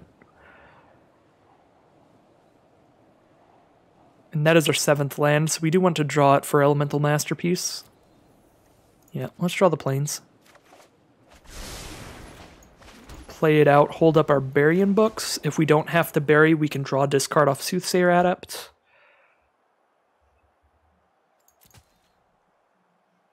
And we're definitely hoping that getting a couple 4/4s next turn can hold them off for a while longer, so we can get our Radiant Scroll Wielder to start going off.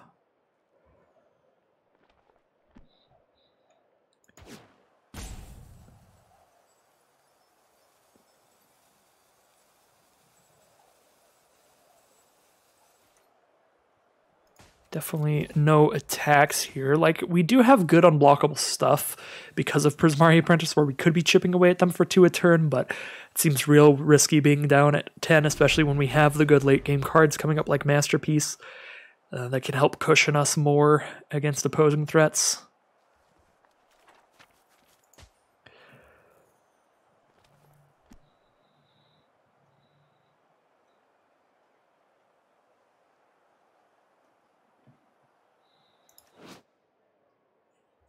So Dina doesn't gain any life on herself, does she? No.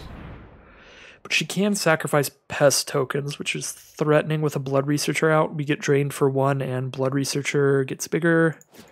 We actually get drained for 2? No, just 1. Pest tokens don't drain, they just gain. Alright, it's just going to go to our turn. We'll go ahead and draw this card here.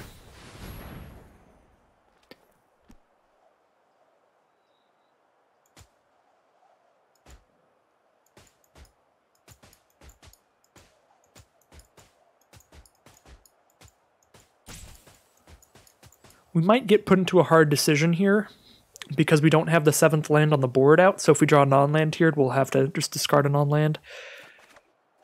But this lets us filter our hand into better cards. Generally, looting is always... Oops, definitely not that. Is always good, even if you have a pretty good hand. Yeah, we'll just get rid of this Befuddler, like it wasn't going to be doing much of anything for us anyway. Drawn to an Expel. That is lovely right now. Now we have the 7 mana. We drop the Elemental Masterpiece. Prismari Apprentice turns into a 3/3. Now they do have the potential to attack us in a pretty threatening manner this next turn, which I don't like. So I don't know if I attack with Prismari Apprentice. I probably am supposed to here. I mean, we're at 10. We can block the 4/3. We can block the Pledge Mage. 3, 4, 5, 6. They need 2 more lands before Squared Colony's a 4/4, so we can block that as well. We go block, block, block.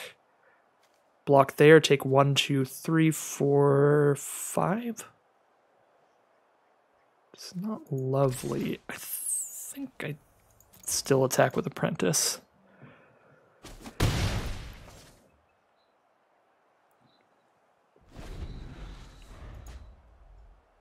We have enough mana next turn to cast a Radiant Scroll Wielder and hold up a Burying Books or Expel, which is going to be incredible. Springmane Servant. Alright, well that makes things really threatening now, because they gain back the life we just dealt to them. They drain us for life and make Blood Researcher even bigger. They can sacrifice a Pest to make it bigger again and drain us down to 8 here. So I feel like they just go for a big attack. They just go with that. We'll just slam that off, I think. Yeah, even if they combat trick here, this isn't that bad for us. And if they don't, we've got 5 toughness there, so they only kill one of these. Soothsayer Adept isn't really important anymore because we're going to be spending all our mana on Scroll Wielder plus a 3-mana removal spell. We're going to kill them with Prismari Apprentice here, most likely. As the plan, at least. See how this works.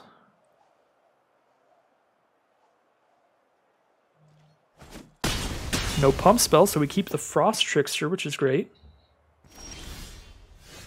And Fury Calm Snarl. So we get a tapped land. Not wonderful. We aren't attacking with Prismari Apprentice this turn because we're not going to main phase Burying Books because it would require us not playing Radiant Scroll Wielder. So I would like to hold up a white if I can, but I can't. I have to go red, white, and then 2 more. Yeah, so I can only hold up Burying Books here. Yeah, but we just drop down Scroll Wielder past turn. And then if they don't have the removal for Scroll Wielder, that definitely starts doing some massive things.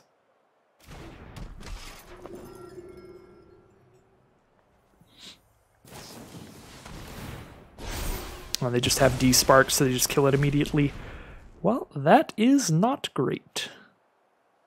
So now we can't attack in because they have the Scurrid Colony, which does have reach, so it would just be a trade. We'd rather trade on blocks to stay safe.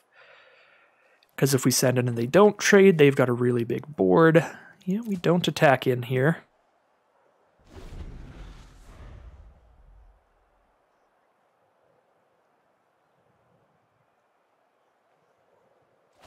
They are stopping in their upkeep, so they could scry in the upkeep.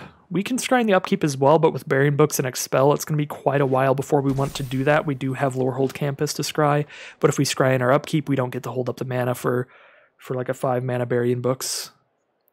Anything like that.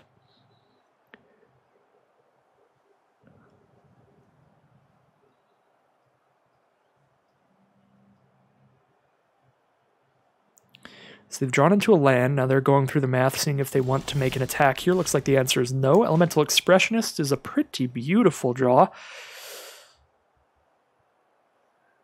Choose a creature you control. It gains, if this would leave the battlefield, exile it, and create a 4/4. So we play that, and then anytime we can Magecraft, we can make really good trades. Could also just get aggressive here and Burying Books, so I can attack with Prismari Apprentice for 4 unblockable, but that seems real risky. Scurrid Colony is a 4/4 now. Yeah, we just cast Expressionist. We have great responses to any attacks now, because we have an Expressionist on board, and we have 2 instant speed cards to work with it.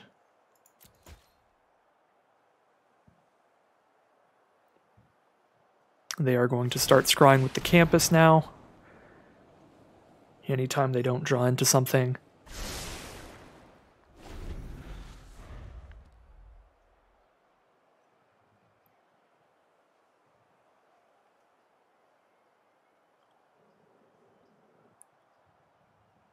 See what they've drawn here. Definitely going to be a lot of deliberation in today's video. It is a high stakes event, so I expect a lot of thinking from both players.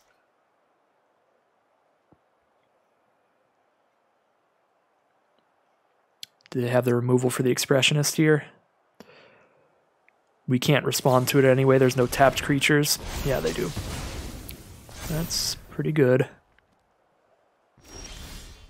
Drawn to a Curate, so we can actually attack with Prismari Apprentice this turn, and we still get to hold up Burying Books or Expel, but we don't get to hold up both, and we're at 9 life, so it's going to be a risky attack.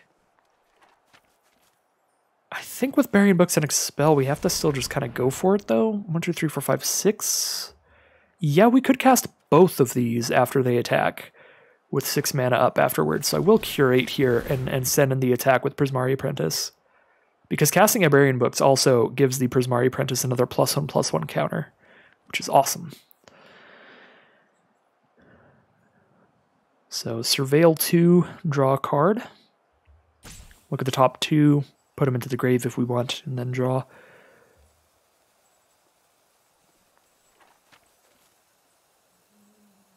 Dina's like so threatening right now when we're at 9. Oh, the life gain they get just going to be slapping us. Okay, let's put these in the grave. All right. We've played our only draw discard card already. It's just Soothsayer Adept, right? I guess we have Brainstorm still in our deck, so we can hold on to this. But we've got the Lorehold Campus, so we want as much mana as possible to be scrying with this and still casting things. Yeah, the only reason I could think of to keep this land would be pretty much just Brainstorm, so I'm just going to play it.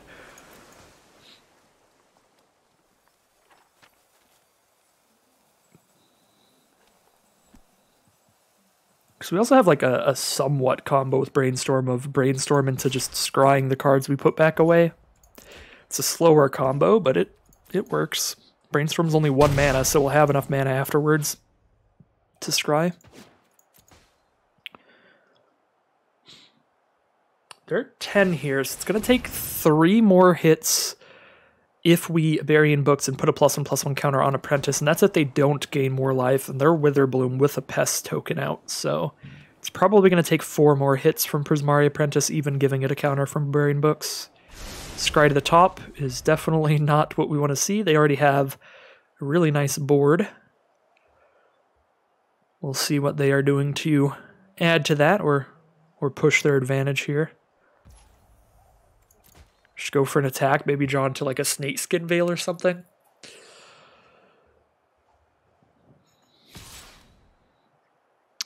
Just the 4/3. 4/3, the Blood Researcher, and the Quandrix Pledge Mage. Okay. So I think here we want to trade 1 4/4 for the Quandrix Pledge Mage by double blocking it with 2 4/4s, or we could double block Blood Researcher that forces them into doing something funky here to make that big enough to kill one of our 4/4s. And then we bury in books the Quandrix Pledge Mage and expel the Springmane Servant. Probably the other way around, right? If I double block Blood Researcher, though, I don't have good blocks in the other creatures.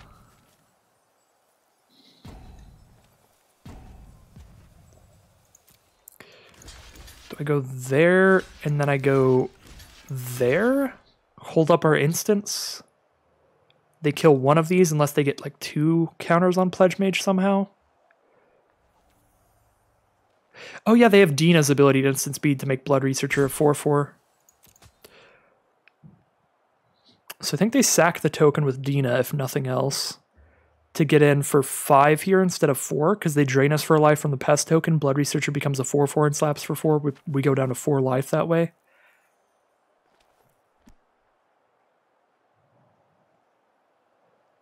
I think I want to expel Blood Researcher. Bury the Pledge Mage. I mean, if they're just doing this, do I just let it through? I don't think so. At the same time, I feel like they should be sacrificing that Pest token because I really want to respond to them doing like that. I feel like if I just go for the kill on Blood Researcher now, they could Snakeskin Veil us or something, and it's not fun.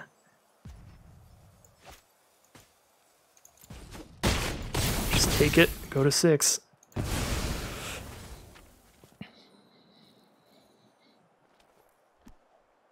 Now we get to scry.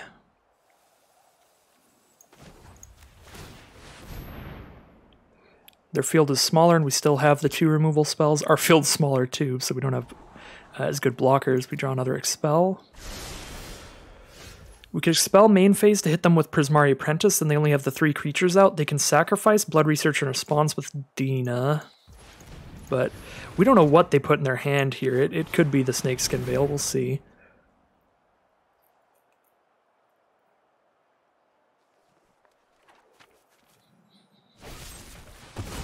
Tend the Pests to sacrifice it and make 3 1/1 Pest tokens. I think that's actually even worse for us than Snakeskin Veil would have been. That's absolutely devastating because now Dina drains us for 4 life. Whenever they gain life, we lose a life. That's absurd. Yeah, that's incredibly bad.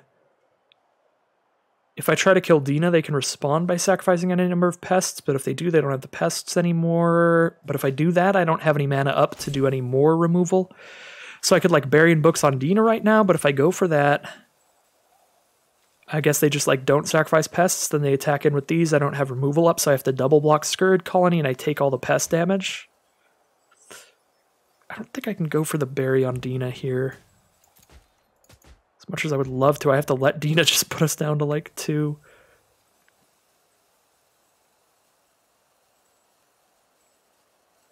Wait a second, but if I don't go for the Bury on Dina, they all attack next turn, right? We block there, then they sacrifice. They just hit us for 4 and then sacrifice a couple. Attack with everybody but Dina gets us dead, right? Because we go block, take 3. They take 4 more because they sacrifice everybody. I think we have to bury Dina. But even if we bury Dina, they can just scry into her now. Yeah, second from the top. So we put Dina second from the top and then they just get her again. So we can't do that. We bury Dina and then they scry whatever's on top to the bottom and redraw Dina. Then they just cast her and make the exact same attack. So I think we're just dead. Dina plus 10 the pests here. Bury doesn't do anything for us. If they attack with Dina, we can expel Dina. And then they have to sacrifice all their pests right now if they want to get that damage in.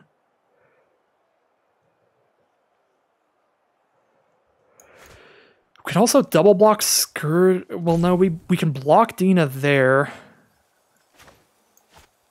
Block Dina there, expel Scurrid Colony. Take 4, because Dina's going to die. But we take 4 and the pests are going to kill us. Yeah. Let's kill Dina here.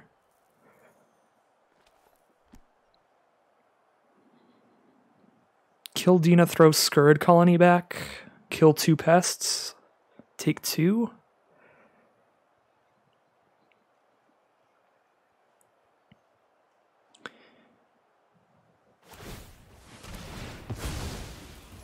We're just going to start sacking pests.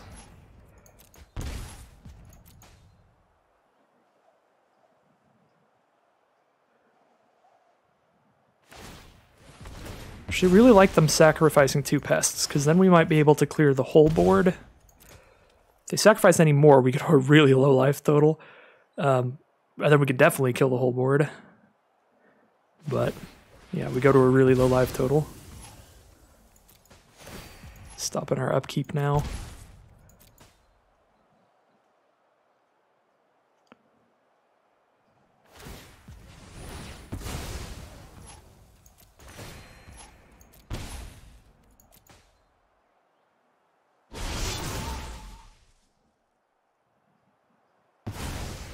I can make the double block and now just actually kill Scurrid Colony. Unless they do something funky here, we get to have a creature out, they have nothing left. And we still have a Bury as a backup. They're going to kill the Frost Trickster.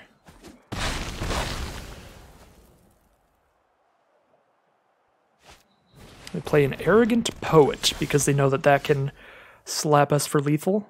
So we just attack with Apprentice here. We bury that Poet. Because we need to bury that Poet, we need 3 mana up. We'll still have 3 up, so I'll go for the Scry. Brainstorm's the draw. We'll take it. We can Brainstorm and still Burying Books here, so we'll do a Brainstorm. See what we draw into.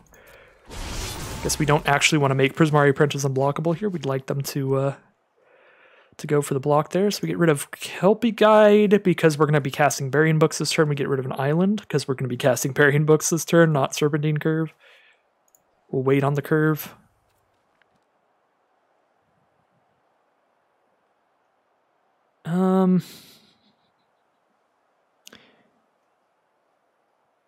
Yeah.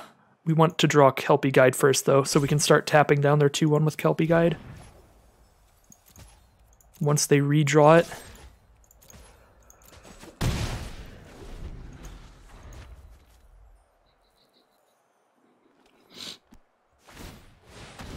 So they attack with Arrogant Poet, we bury it, and then hopefully by the time they recast it, we can just tap it down every turn with Kelpie Guide and just get there with our Serpentine Curve.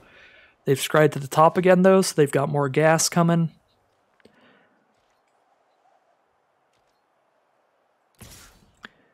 We'll see what it is. We know what our next couple cards are. We don't want to scry the Kelpie Guide away, so we're not going to scry in our next upkeep. I'll let them pay 2 life if they want here. Alright, they don't. Now I'll get rid of it. Prismari Apprentice is a 4/4, so 3 swings from that will be lethal. We play a Kelpie Guide so that we can tap that thing down. Needs to be mana value 5 or greater to get a +1/+1 counter, so we don't need to play Serpentine Curve here, but we could to make it unblockable in case they flash in a blocker. Don't think that's important, though. I would actually like to scry here, but it's almost definitely better to play the Serpentine Curve, so we'll just go for that. And scry in the upkeep. Kelpie Guide taps down their creature, and hopefully we just slam in. Field Trip is the play. If they have something in the lesson board that can just damage us here, that's so bad. Oh, they shuffled away the Arrogant Poet with the Field Trip, but we don't know what's in their hand, so they also could have an Inkling summoning in their lesson board here. Fractal Summoning is the pick.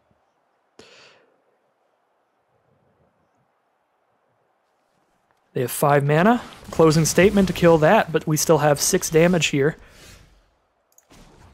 We know they have a Fractal coming up, but we can keep it tapped down with our Kelpie Guide. We'll scry in our upkeep. We play it safe and hit for 4 here. We have the negate for the Fractal Summoning. I'm actually just going to hit with both now that we have negates. They're not going to have a haste creature in green, black, or white. We can negate anything that would make us lose life, like if they have the 4 mana draw 2. But that would make each player lose 2, so then we would tie. That would be hilarious. All right, we are going to be closing out that game. That was a stressful one. We will be 2-0 to start off today's sealed event. And that leads us into the fated no reward tier round 2. So let's head into the third match of Magic here. 2-0 to start things off.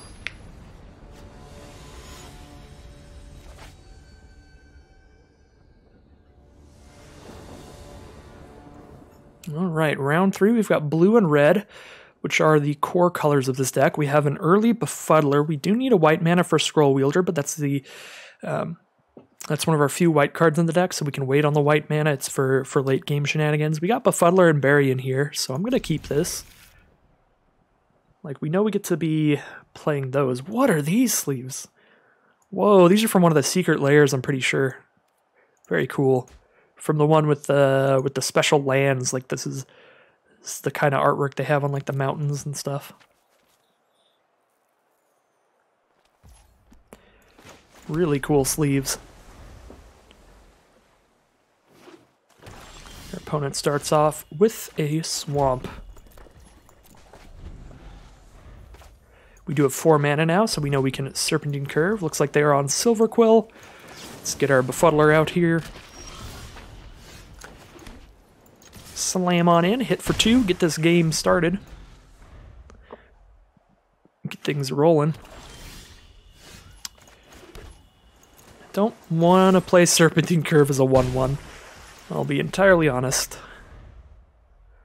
So we're just not going to do that. We have 4 mana and still nothing cast here. We've got 5 mana. We're 2 mana away from Elemental Masterpiece, if nothing else. We can also bury in books on a non-attacking creature, so whatever they play will probably just bury in books, because we're not really doing much of anything else. And it looks like they're not doing anything either. Arcane Subtraction's a good draw.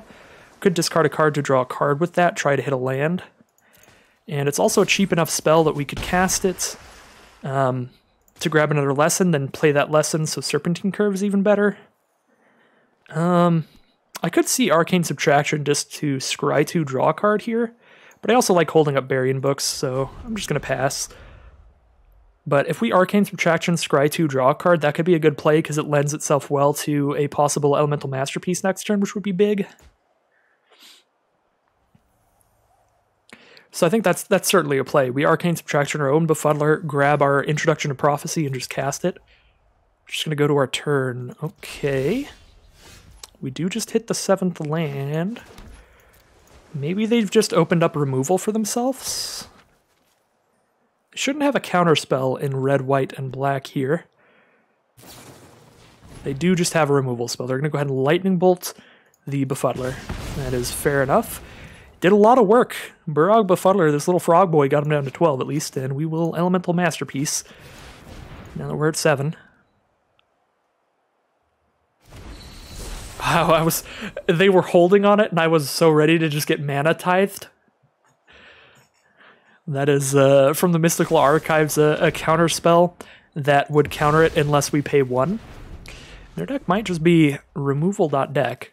We'll see. That's 2 removal spells now. We're down to just 1 4/4, but with Elemental Masterpiece, of course, it is going to be a 2 for 1. They have to spend 2 removal spells to kill that 1 card that we played, so getting some value that way, even if we're not quite getting there yet. We do have Arcane Subtraction. We can't cast that anymore. Do we just Serpentine Curve here? Serpentine Curve's just a 2/2 right now. I still don't love casting Serpentine Curve, but I'm also just like, what are they holding here? I can't Arcane Subtraction unless I have something on the board, so if I want to do that to draw into something, I have to play the Serpentine Curve.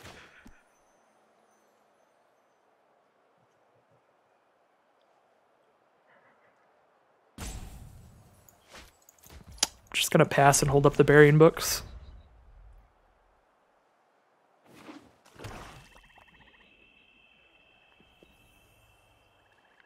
Got 6 mana. Maybe they just have like Liliana or something. Frost Trickster now. I guess we'll dump that out. We still have 5 mana up for the Burying Books after that.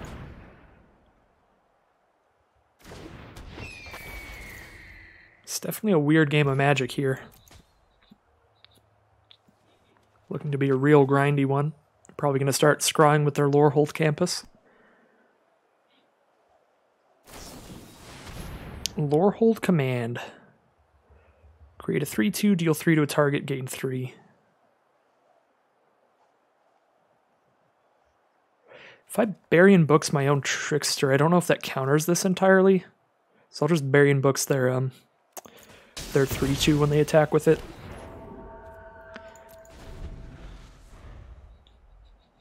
Could also just Arcane Subtraction at first. So that we can also grab a lesson, which I do want to do. Introduction to Prophecy, because we're really looking for our white mana. Yeah, let's just kill that. We'll also make our Serpentine Curve bigger. Now next turn we can cast Introduction to Prophecy into Serpentine Curve and play it as a 5/5. Should be sweet. Nasari, Dean of Expression. I do want a way to kill that. And Burying Books wouldn't have done it anyway. It would just keep it off for 2 turns. Nasari is the kind of card that can very well take over this game. They get to exile the card from our library every turn, and they can just cast it. And every time they cast one of our cards, they +1/+1. So now, basically during their turn, they draw 1 card from their deck, 1 card from ours. So that is the kind of card super likely to just kill us. We're gonna... I guess we can Brainstorm, and then we can scry away whatever we put with Introduction to Prophecy, which is a cute combo. Yeah, we'll Brainstorm here. And get rid of a land. And also just a Fuming Effigy. I just want to get rid of this Nasari. It doesn't matter how we ordered them. I'm just going to get rid of them both here. We know that we have the white source with the Lorehold campus here, but we could maybe get an untapped one. We just draw into an Expel. That's fine too. Drop the Serpentine Curve.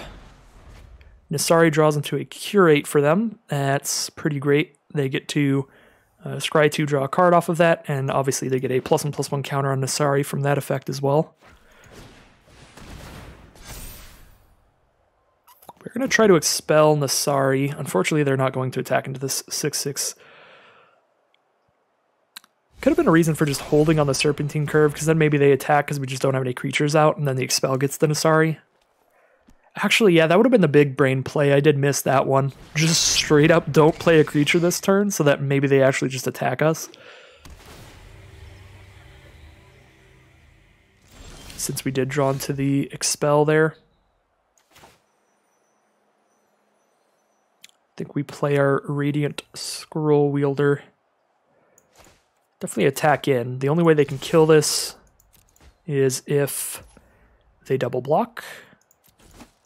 So we do put them down to 9. Now we can play Spectacle Mage and hold up Expel, or we can play Radiant Scroll Wielder. They're more likely to attack in with Nasari if we just play a Spectacle Mage, but I also feel like they might just never attack with Nasari, because it does so much work just sitting there. I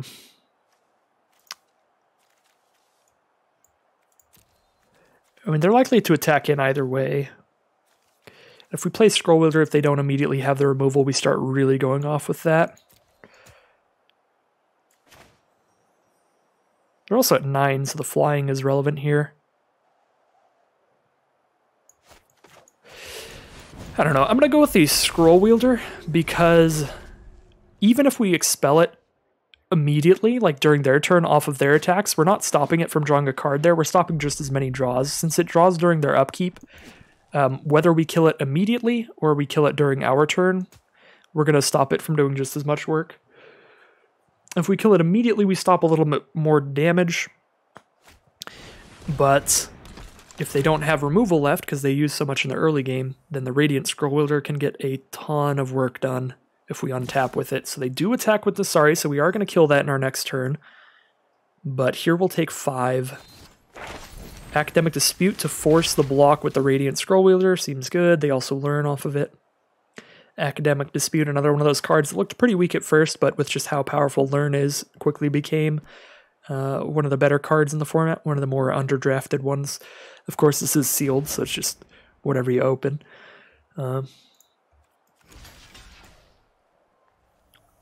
But yep, that forces the block, so Scroll Wielder doesn't get to do anything here. I guess they had to attack with Nasari there if they wanted to kill Scroll Wielder, so maybe they wouldn't if we didn't do that. I'm going to expel the heck out of Nasari here. Do I attack with a 6 at this point? They have 4, 5, 6 toughness if they block with Mage Hunter, a Historian, and a 1/1. That's 1, 2, 3, 4, 5, 6 power. And 6 toughness, so we kill all that, then they bring Historian back from the grave as a 3/2. So they have a 1/1 and a 3/2 left over. Seems fine to me. If they just chump block, that's fine too. We're at 20 life, we can take some hits. Alright, so we'll just start clearing out their blockers.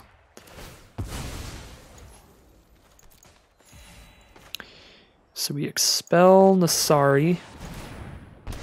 Do take a damage from Mage Hunter, but it's still good. Would I rather play Spectacle Mage or Prismari Apprentice? Flyer or a potentially unblockable creature? I'd rather play the Flyer.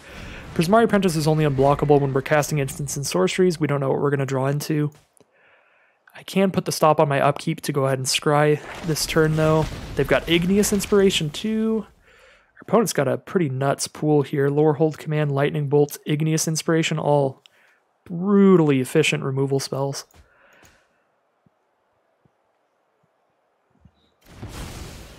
The Nasari doing in a ton of work, too. Very nice deck from our opponent.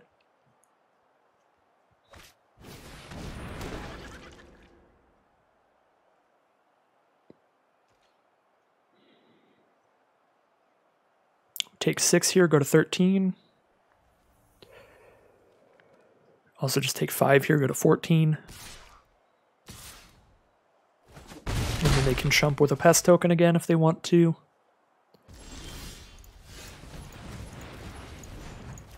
We get to scry and still hold up 4 mana, so I think it's worth it here. We draw Fury Calm Snarl. Do not want to draw that. Draw our next card, Fuming Effigy. Rather play the 4/3 or the 2/2. 2/2 can get unblockable, but Fuming Effigy can also trade with Mage Hunter on an attack. Can also block really well, so we can just drop Fuming Effigy, and then we know we have blockers for what they have going on. Do I still stay aggressive here? Like, I attack with the 6/6, they chump with the Pest token again, go to 11, they attack with everybody next turn, I can trade with the 3/4, take 4, go to 10. I think we do stay aggressive here.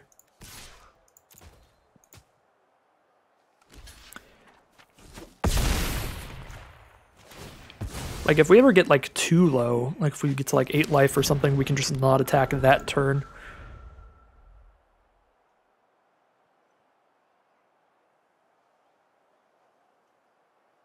I mean, also, if they attack all and they don't have another blocker here, they do take, like, 10 on the crackback. A second Igneous Inspiration it is. Brutal.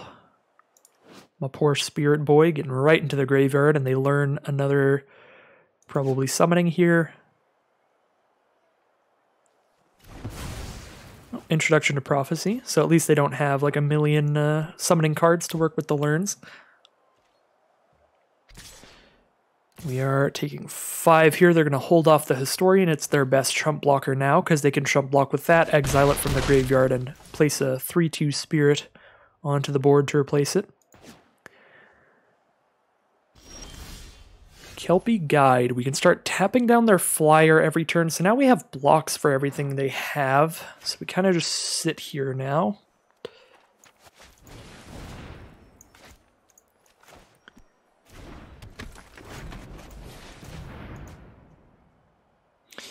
I did miss on the upkeep scry there, but it's a good thing I did because otherwise I wouldn't be casting both of these this turn.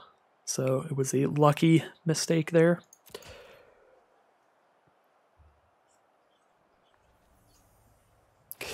We're just holding back the 6/6 now so that I can block the Mage Hunter without losing a creature.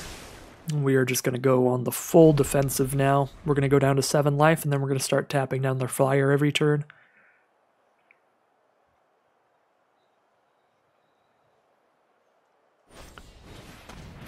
Or they just kill the Kelpie Guide. And then we'll take 2 a turn, so we get on to 7. But we have blockers for all the ground troops. So it's just 2 damage a turn, so we're on a 5-turn clock here. More likely a 4-turn clock, because if we play a single instant or sorcery, that speeds up the clock by a turn. Like, we play a single instant or sorcery, we go to 8, and then it takes only 4 swings of 2 damage to kill us. So because of the Mage Hunter's ability on the board, we're likely dead in only 4 turns, maybe even 3. I don't think we can count on surviving 5 turns here with Mage Hunter's effect on the board. Okay, now we're mega dead. We go down to 6. So we're on a 3-turn clock minimum. They have the Pigment Storm to kill Prismari Apprentice as well. This is just definitely the sealed pool with all of the removal. So they went for that kind of strategy, and it is definitely panning out. Well, I draw into an Expel, but I die now because I blocked there, take 4. Yeah, I should have scryed Expel away. That was a bit of a punt, but I don't think it really matters. I don't think there was any way out of this one. With what's left in our deck, I think our best draw would have been like Divide by 0, which even then is not going to cut it, because we block there, Divide the Historian by 0, take 2. We take another damage from Mage Hunter by casting Divide by 0. So we go to 1 life that way. Yeah, there was definitely no way out at this point. Just the Mardu removal deck absolutely dismantling us that time.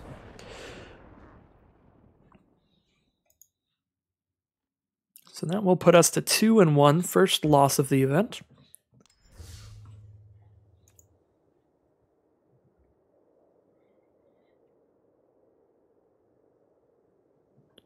Head into round 4 now.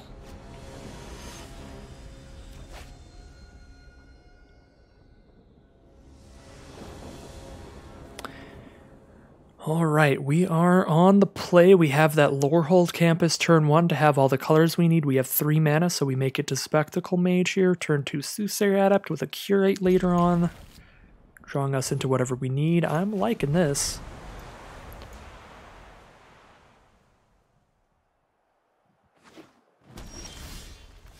Brainstorm is the draw. Brainstorm into a Curate's a good combo because we can just get rid of whatever we tossed back by throwing them into the graveyard. So that's pretty nice. For later, though, I think we're just going to curve out our creatures first still. Our opponent starts with a forest into a swamp, so Witherbloom it is, with a Reckless Amplimancer as their first creature. We'll be planning to block that all day long, but for now, keep curving out the creatures. Drop a Spectacle Mage, next turn drop a Fuming Effigy, start attacking in the sky here. And a Cultivate from our opponent. Really nice Mystical Archives card. A really high pick for the Quandrix ramp decks in Draft. Looks like they are just on Witherbloom, just a 2-color deck from our opponent here, because if not, they would have grabbed another color off this Cultivate, but they chose to grab Forest Swamp there. We do have 4 mana, so we know we can cast Fuming Effigy here, so we'll go ahead and do that. Keep our creatures coming.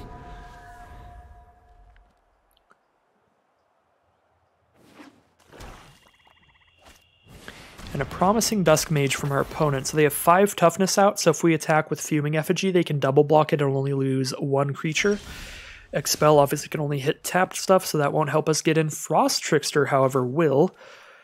We can play a Frost Trickster and tap down the Amplimancer, I would say. Could also tap down Dusk Mage. I don't know which is better to tap down here. Dusk Mage is bigger on board, but Amplimancer could pump itself up next turn if they have nothing else to do in their hand.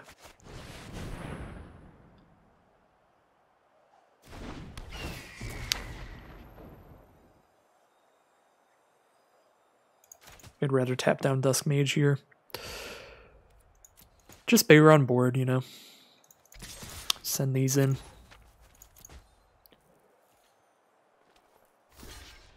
They do have the Combat Trick or Pump spell here, almost certainly. Fuse with Vitality, give it Death Touch, bring it back, gain a couple life. Sure.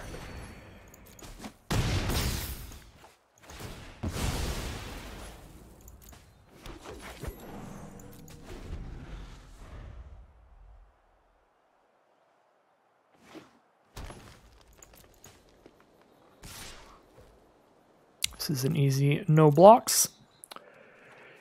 If we block, they can pump and just kill our creature.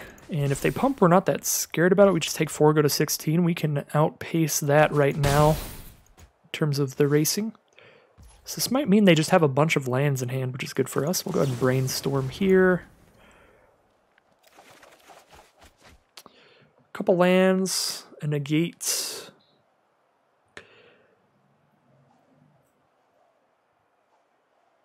We don't super want these lands. I think I put them back on top, and then I curate to probably get rid of them. I mean, I will want them eventually, but right now I don't really. I guess I want one of them. So curate before the draw step so we can get rid of the Fury Calm Snarl. But I think we do want an island here so that we can hold up Expel as well.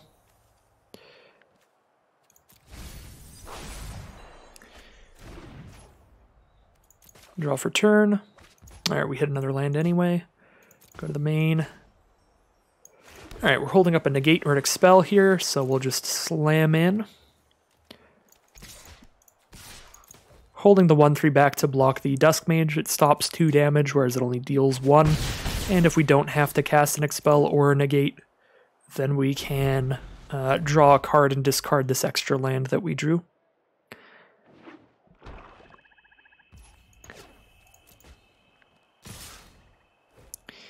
I like going for the block on the Amplimancer here. That does force them into the just dumping all their mana into that. If they want to kill the Adept. And then if they do, we'll just expel it. Which is already what we kind of want to do.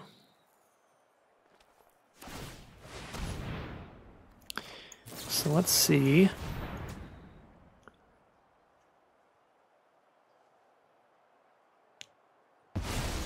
Alright, we do kill it there, and we take 2 from the Dusk Mage. Down to 14.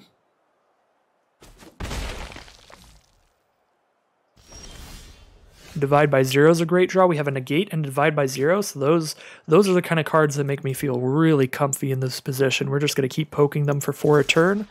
They can't even crack back at us now. We just block their 2-3 with a 1-3 every turn, so we're just going to sit here and try to slow them down, deny them of their plays long enough to just chip away with the flyers. It's going to take 3 more turns here, 3 more attacks of 4 damage apiece.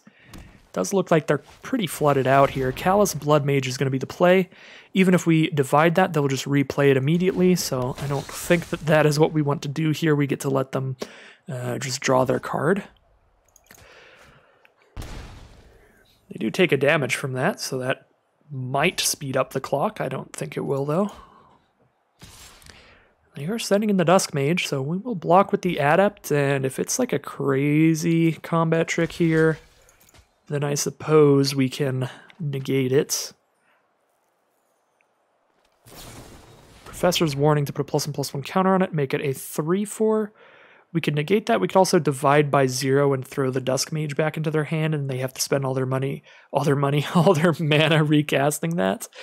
I like divide by 0 a little better than the negate here, because we get to grab a lesson off of it, so that gives us a play for next turn.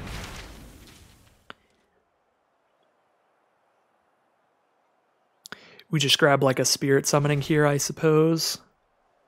Although Expanded Anatomy is even more threatening because they haven't played any removal on our flyers yet. I think if they had it, they would have played it already. And if they do have it, we have Negate. So we can defend our flyers really well here. Passing turn. So if we tap out for Adept here, if they have instant speed removal, they kill one of the flyers. I think there's no way... There's no way they don't just recast Dusk Mage unless they're planning to do something instant speed, so I'm just not going to draw the card here. However, it could be just like the combat trick that gives +2 something in reach, in which case we could absolutely go for the draw here. I think it's just not worth it, because if we just hold up this negate at all times, I don't think we can possibly lose this game, because we hit for 6 just 2 turns in a row and get there that way. So I'm just going to hold up negate at all costs.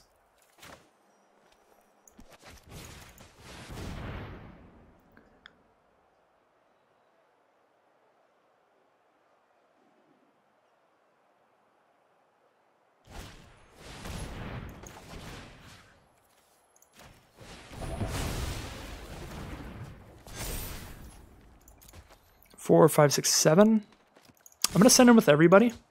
If they don't block the 1-3, they take 7, which makes it so a single hit from even Spectacle Mage kills them next turn. So I actually like the life total this puts them at if they don't block Soothsayer. Alright, so they go to 3. They choose to block the Soothsayer because they see it as well. They're not a fan of going to dead to a Spectacle Mage. Because they know if they let that all in, they'd have to be able to kill Frost Trickster and Spectacle Mage to survive. Now, if they could just kill the Frost Trickster, they could potentially survive the next turn. Get one more draw step, but they are going to scoop them up there. And that will bring us to 3 wins and 1 loss. That does actually bring us to some gems as our reward. Going to go ahead and get 400 gems back out of the 4,500 that it is to enter. I do meme, but I think that, I think in general, the prize support on Arena for limited events is a little lackluster for certain, especially compared to like Magic Online Swiss drafts and stuff. You used to be able to kind of chain those together decently well, because you did on Magic Online at least get to sell whatever cards you were drafting if you're not a constructed player, and you just can't do that on Arena. So I think it's definitely a bit expensive, especially for like free-to-players. So it would be nice if there was just a little more gem support. But of course they are offering like literal thousands of dollars of cash money at the top of this, so that is where the entry is going. So I guess I'm just not much of a big competitive player where I like putting in a bunch of money to maybe get a ton if I win. Anyways, we are going to take that mulligan, and we're going to keep this one for sure. I returned 2 cards. I only mulled once. What? Oh, that's if I mulligan again. Okay. Yeah, keep 6. All right, that was sketching me out. I think I want to get rid of the Befuddler here, because I do want to hit the 4 lands for the Fuming Effigy. Yeah, Befuddler's not awesome.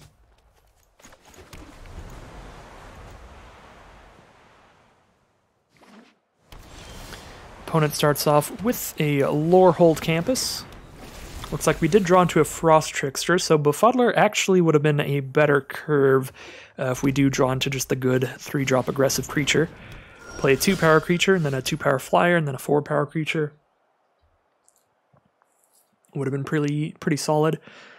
Now, I think I would actually even just rather play Prismari Apprentice, because we can just block that 2-2 with our 1-3. Playing a Frost Trickster here doesn't get in for any more damage right now. And if we play Prismari Apprentice, we get to Brainstorm. Let's see what we're drawing into.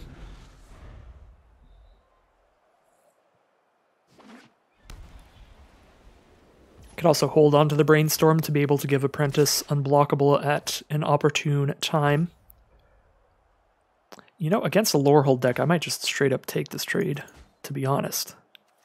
Quite a bit off from getting +1/+1 counters onto this card. I'll just no block. If they play another creature, we'll Frost Trickster that down, send in with everybody. Pilgrim of the Ages. 2-1 that grabs a land and keeps coming back in the late game. Very annoying to get through if you don't have flyers and evasive creatures, so having the Prismari Apprentice is actually pretty good against the Pilgrim. And I suppose we'll Brainstorm here. Although it's not awesome here, we don't have anything that's comboing with it particularly well. Get rid of the Snarl. Get rid of the Curve. Just draw the Curve next turn, I guess. Now we drop Fuming Effigy, or Frost Trickster down the Pilgrim. Yeah, I guess that's the part I didn't think of. Is that I'm only tapping down the Pilgrim if I'm not playing the Fuming Effigy this turn, and Fuming Effigy is a bigger attacker. Trading into the Pilgrim is pretty horrible. I guess I'm just dropping Fuming Effigy and passing the turn, and then Frost Trickster actually lets more of my creatures get in, potentially.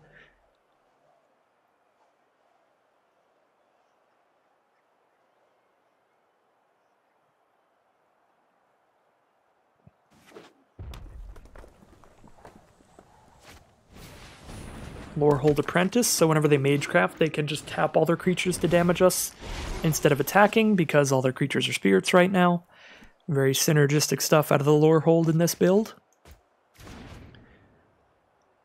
And they choose to draw some cards off the Thrilling Discovery, discarding a couple planes. Very nice.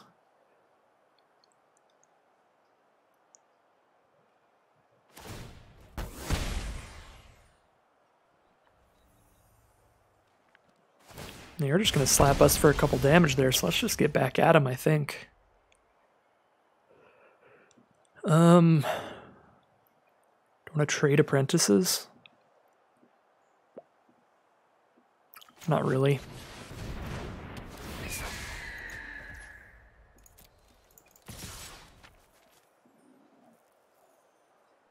Still like the 1-3 as a blocker pretty well.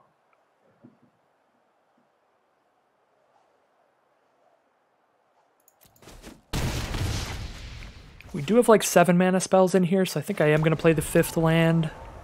It also helps if we hit our red-white spell.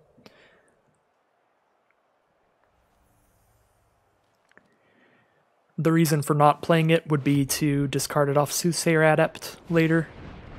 Zephyr Boots is pretty good, but I do have a flyer to block what they throw it on. Of course, if they throw it on Pilgrim, we're not going to want to block because they just bring the Pilgrim back later. It does cost 6 mana to do it, so I do slow them down quite a bit by making this trade. But then they throw the boots onto the Blood Age General anyway. I think we let them draw discard and hope to just slam back into them.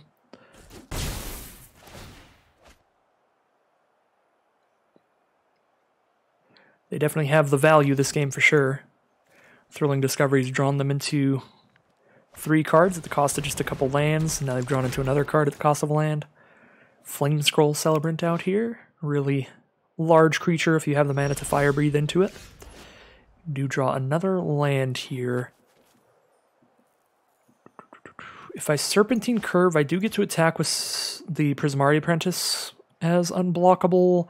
The only way they kill Fuming Effigy is if they double block, so I kind of like the attack all here. A 1-for-1 trade with Prismari Apprentice is not great, though.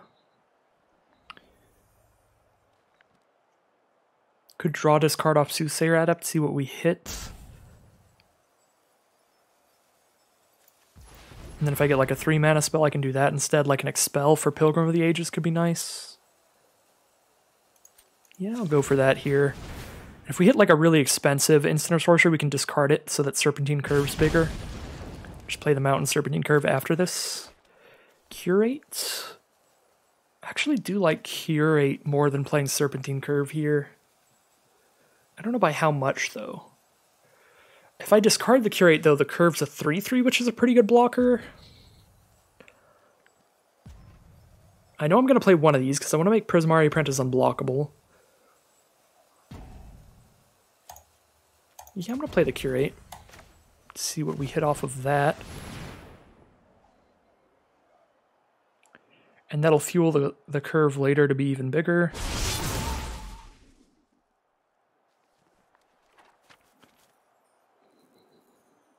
Elemental Expressionist. Big old 4/4 as the draw, sure. If we attack all, we're at 13. So if we attack all, Celebrant kind of kills us, right? It's got 2 pumps, so it attacks as 6. So we hold back the Flyer to block the Celebrant. Send in these.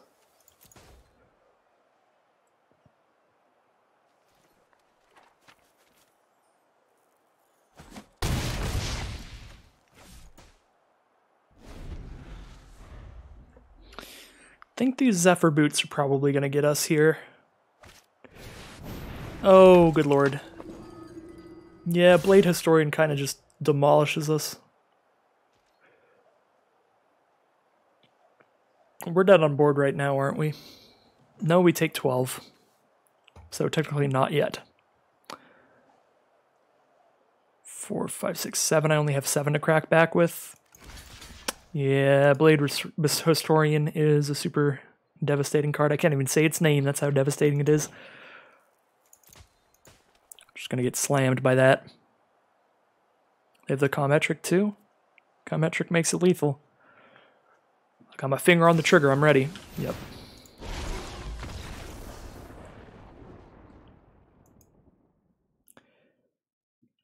Well, that was a really sweet lore hold aggro deck. Blade Historian definitely crushes games there, so 3-2 it is. One more loss and we're out of here. We got to rally hard to make it into the 7 wins, get into day 2.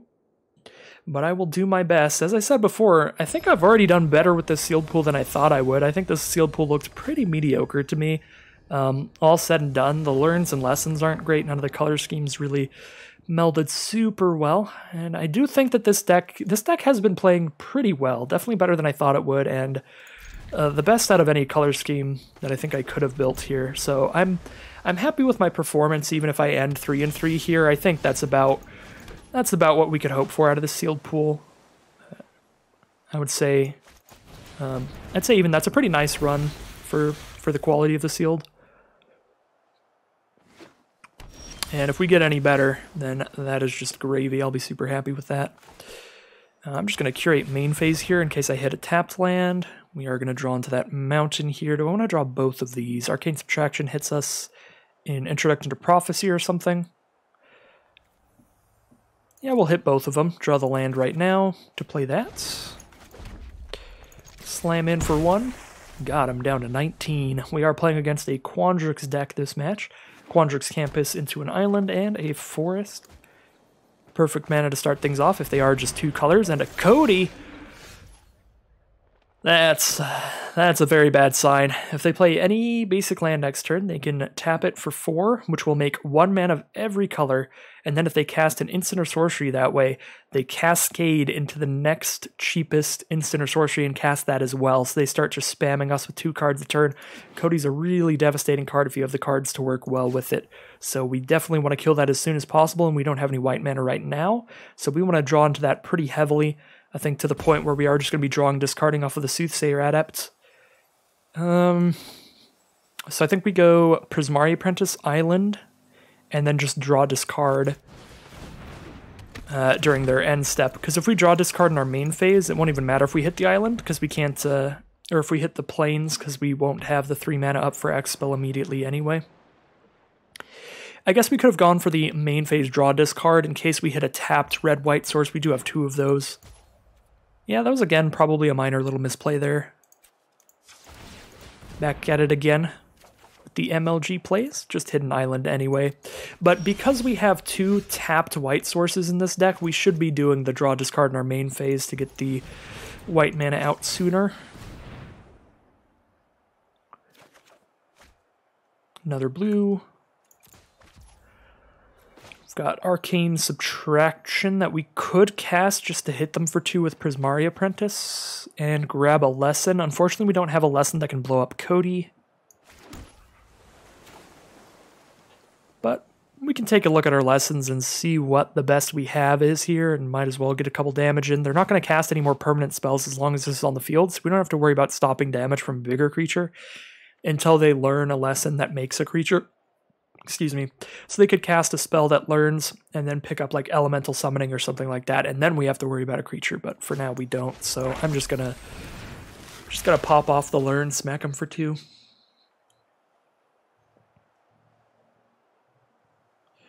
Grabbing our Introduction to Prophecy most likely.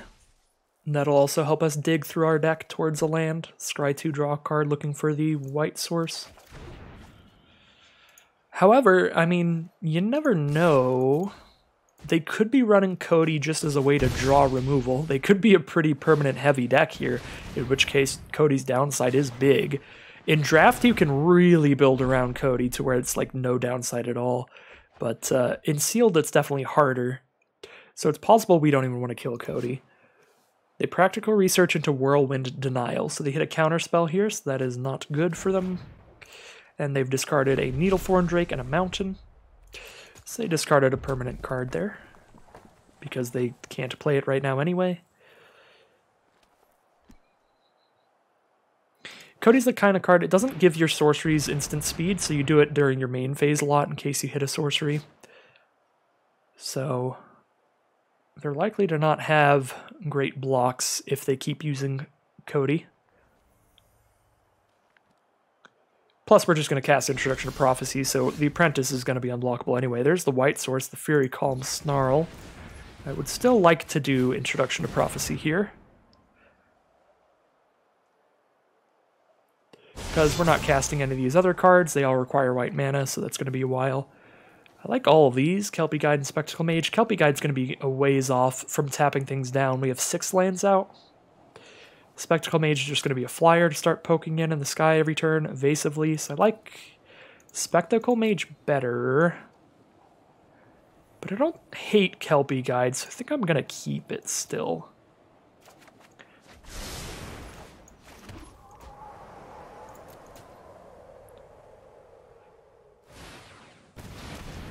And they go for the Cody here. Burying Books. Snow Day it is. That's very bad. And they hit a sorcery, so Tezzret's Gambit is just going to remain in exile here. And they cannot cast sorceries at instant speed off of Cody's effect. A lot of the Cascade sort of effects do let you do that, the cards that flip cards from the top, but Cody, for whatever reason, doesn't.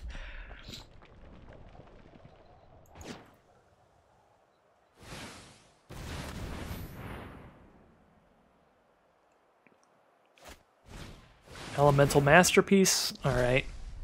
Might just close things out for us here. They hit a Teach by Example, so that does not get cast. Yep, Snow Day keeps our creatures tapped, so we start taking all of that every turn. We can expel Cody now.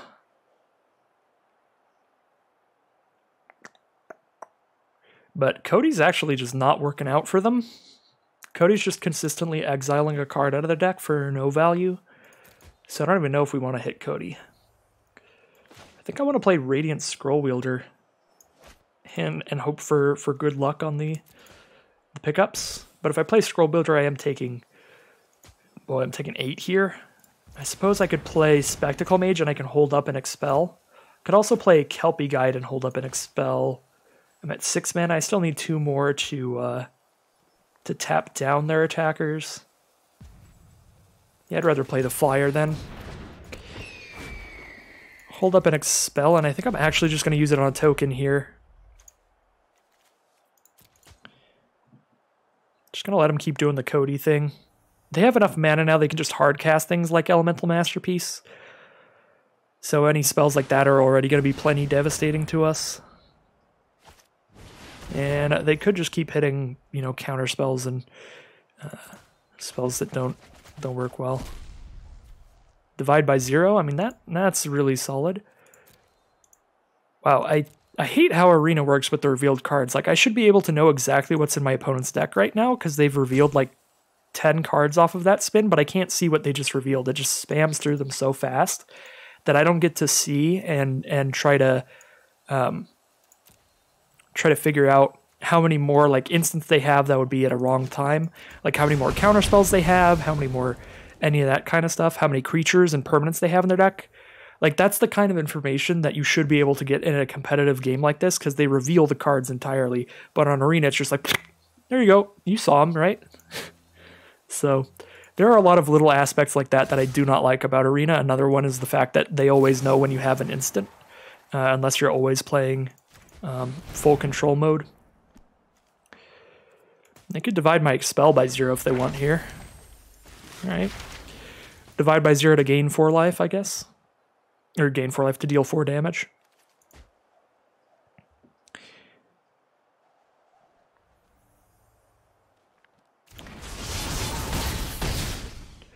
Well, that's pretty comparable in value to using it on just like the Prismari Apprentice. So not super bad. I think I'm just getting Cody'd out here. Now they're going to fractal summoning for a real massive creature. Again, I don't think the Cody actually did an insane amount of stuff here. Mainly just Elemental Masterpiece for these 4/4s.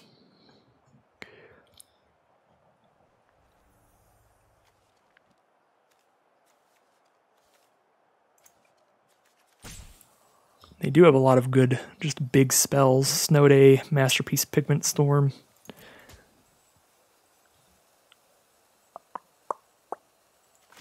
Can play Scroll Wielder, but I can't hold up Expel that way. I can play Kelpie Guide, and then I'm 1 land away from tapping things down.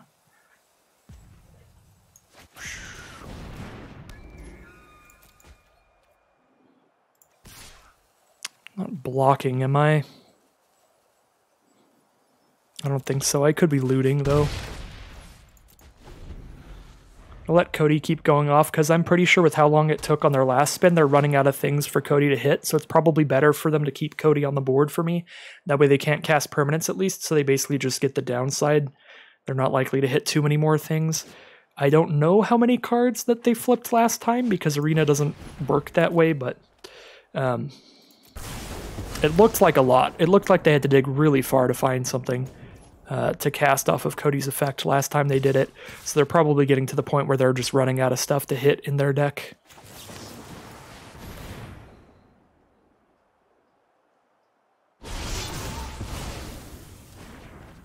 Take 4, go to 5 here. It's pretty scary, but I don't think it's worth the chump block yet.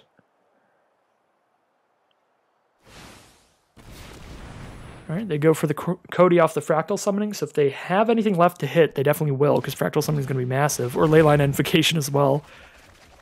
Yeah, they're out of cards to hit, and they revealed their whole library to me, but I can't see what it was. I did see a Zamone, so I know they have permanents in there, so I think it's good Cody's on the field, especially because we know they don't have any instants or sorceries left, so Cody's done all that Cody's possibly going to do. So now we just hold on to an Expel for the 7/7. We have to chump block the 4/4 now. I could see drawing discarding, trying to hit another white source here, because we really want to get the Scroll Wielder out. We just don't have the time to do it without taking a ton of damage. Brainstorm helps with that a lot. Can definitely dig 3 cards in. Another white source, but it comes in tapped. We can Arcane Subtraction now. That's interesting.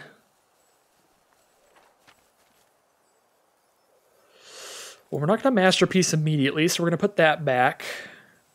I do want to Lorehold Campus immediately, so we put Scroll Wielder back, because we're going to have to expel here. Expel Chump Block is the play this turn. Yeah. I think I have Masterpiece first. If they have a removal spell, we are out of this one. Which is possible. They've got a lot of instants and sorceries in the deck for sure. Yep, and they have Heated Debate, so that will close things out. We could expel a 7/7 and take 5 from the other two. But we're daubers.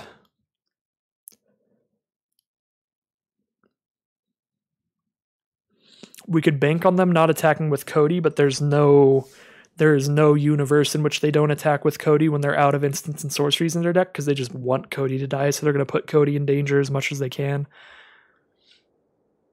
So that is going to end the Arena Open attempt for us this time around with the Strixhaven format. Not as good as Arena Open Day 1 went in call time, that's for sure, but I think overall still a pretty great record in the Arena Open events, which are really high-level, super competitive events, so it is still really cool overall to go 3-3 at least, especially with the sealed pool. I think it was, you know, all said and done, the deck was pretty solid, so I don't think our sealed pool was trash or anything. I think it was pretty average, and as such, we did get a pretty average run out of it. Not bad at all, 3-3, but this event is incredibly expensive to play, as I said before, and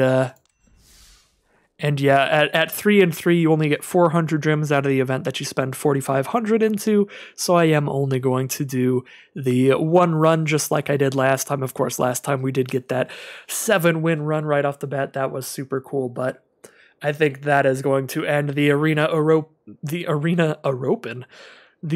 Open run for me this time around, with the Strixhaven event going to be a 3-3 this time, but I will definitely see you all again for the next limited Arena Open events.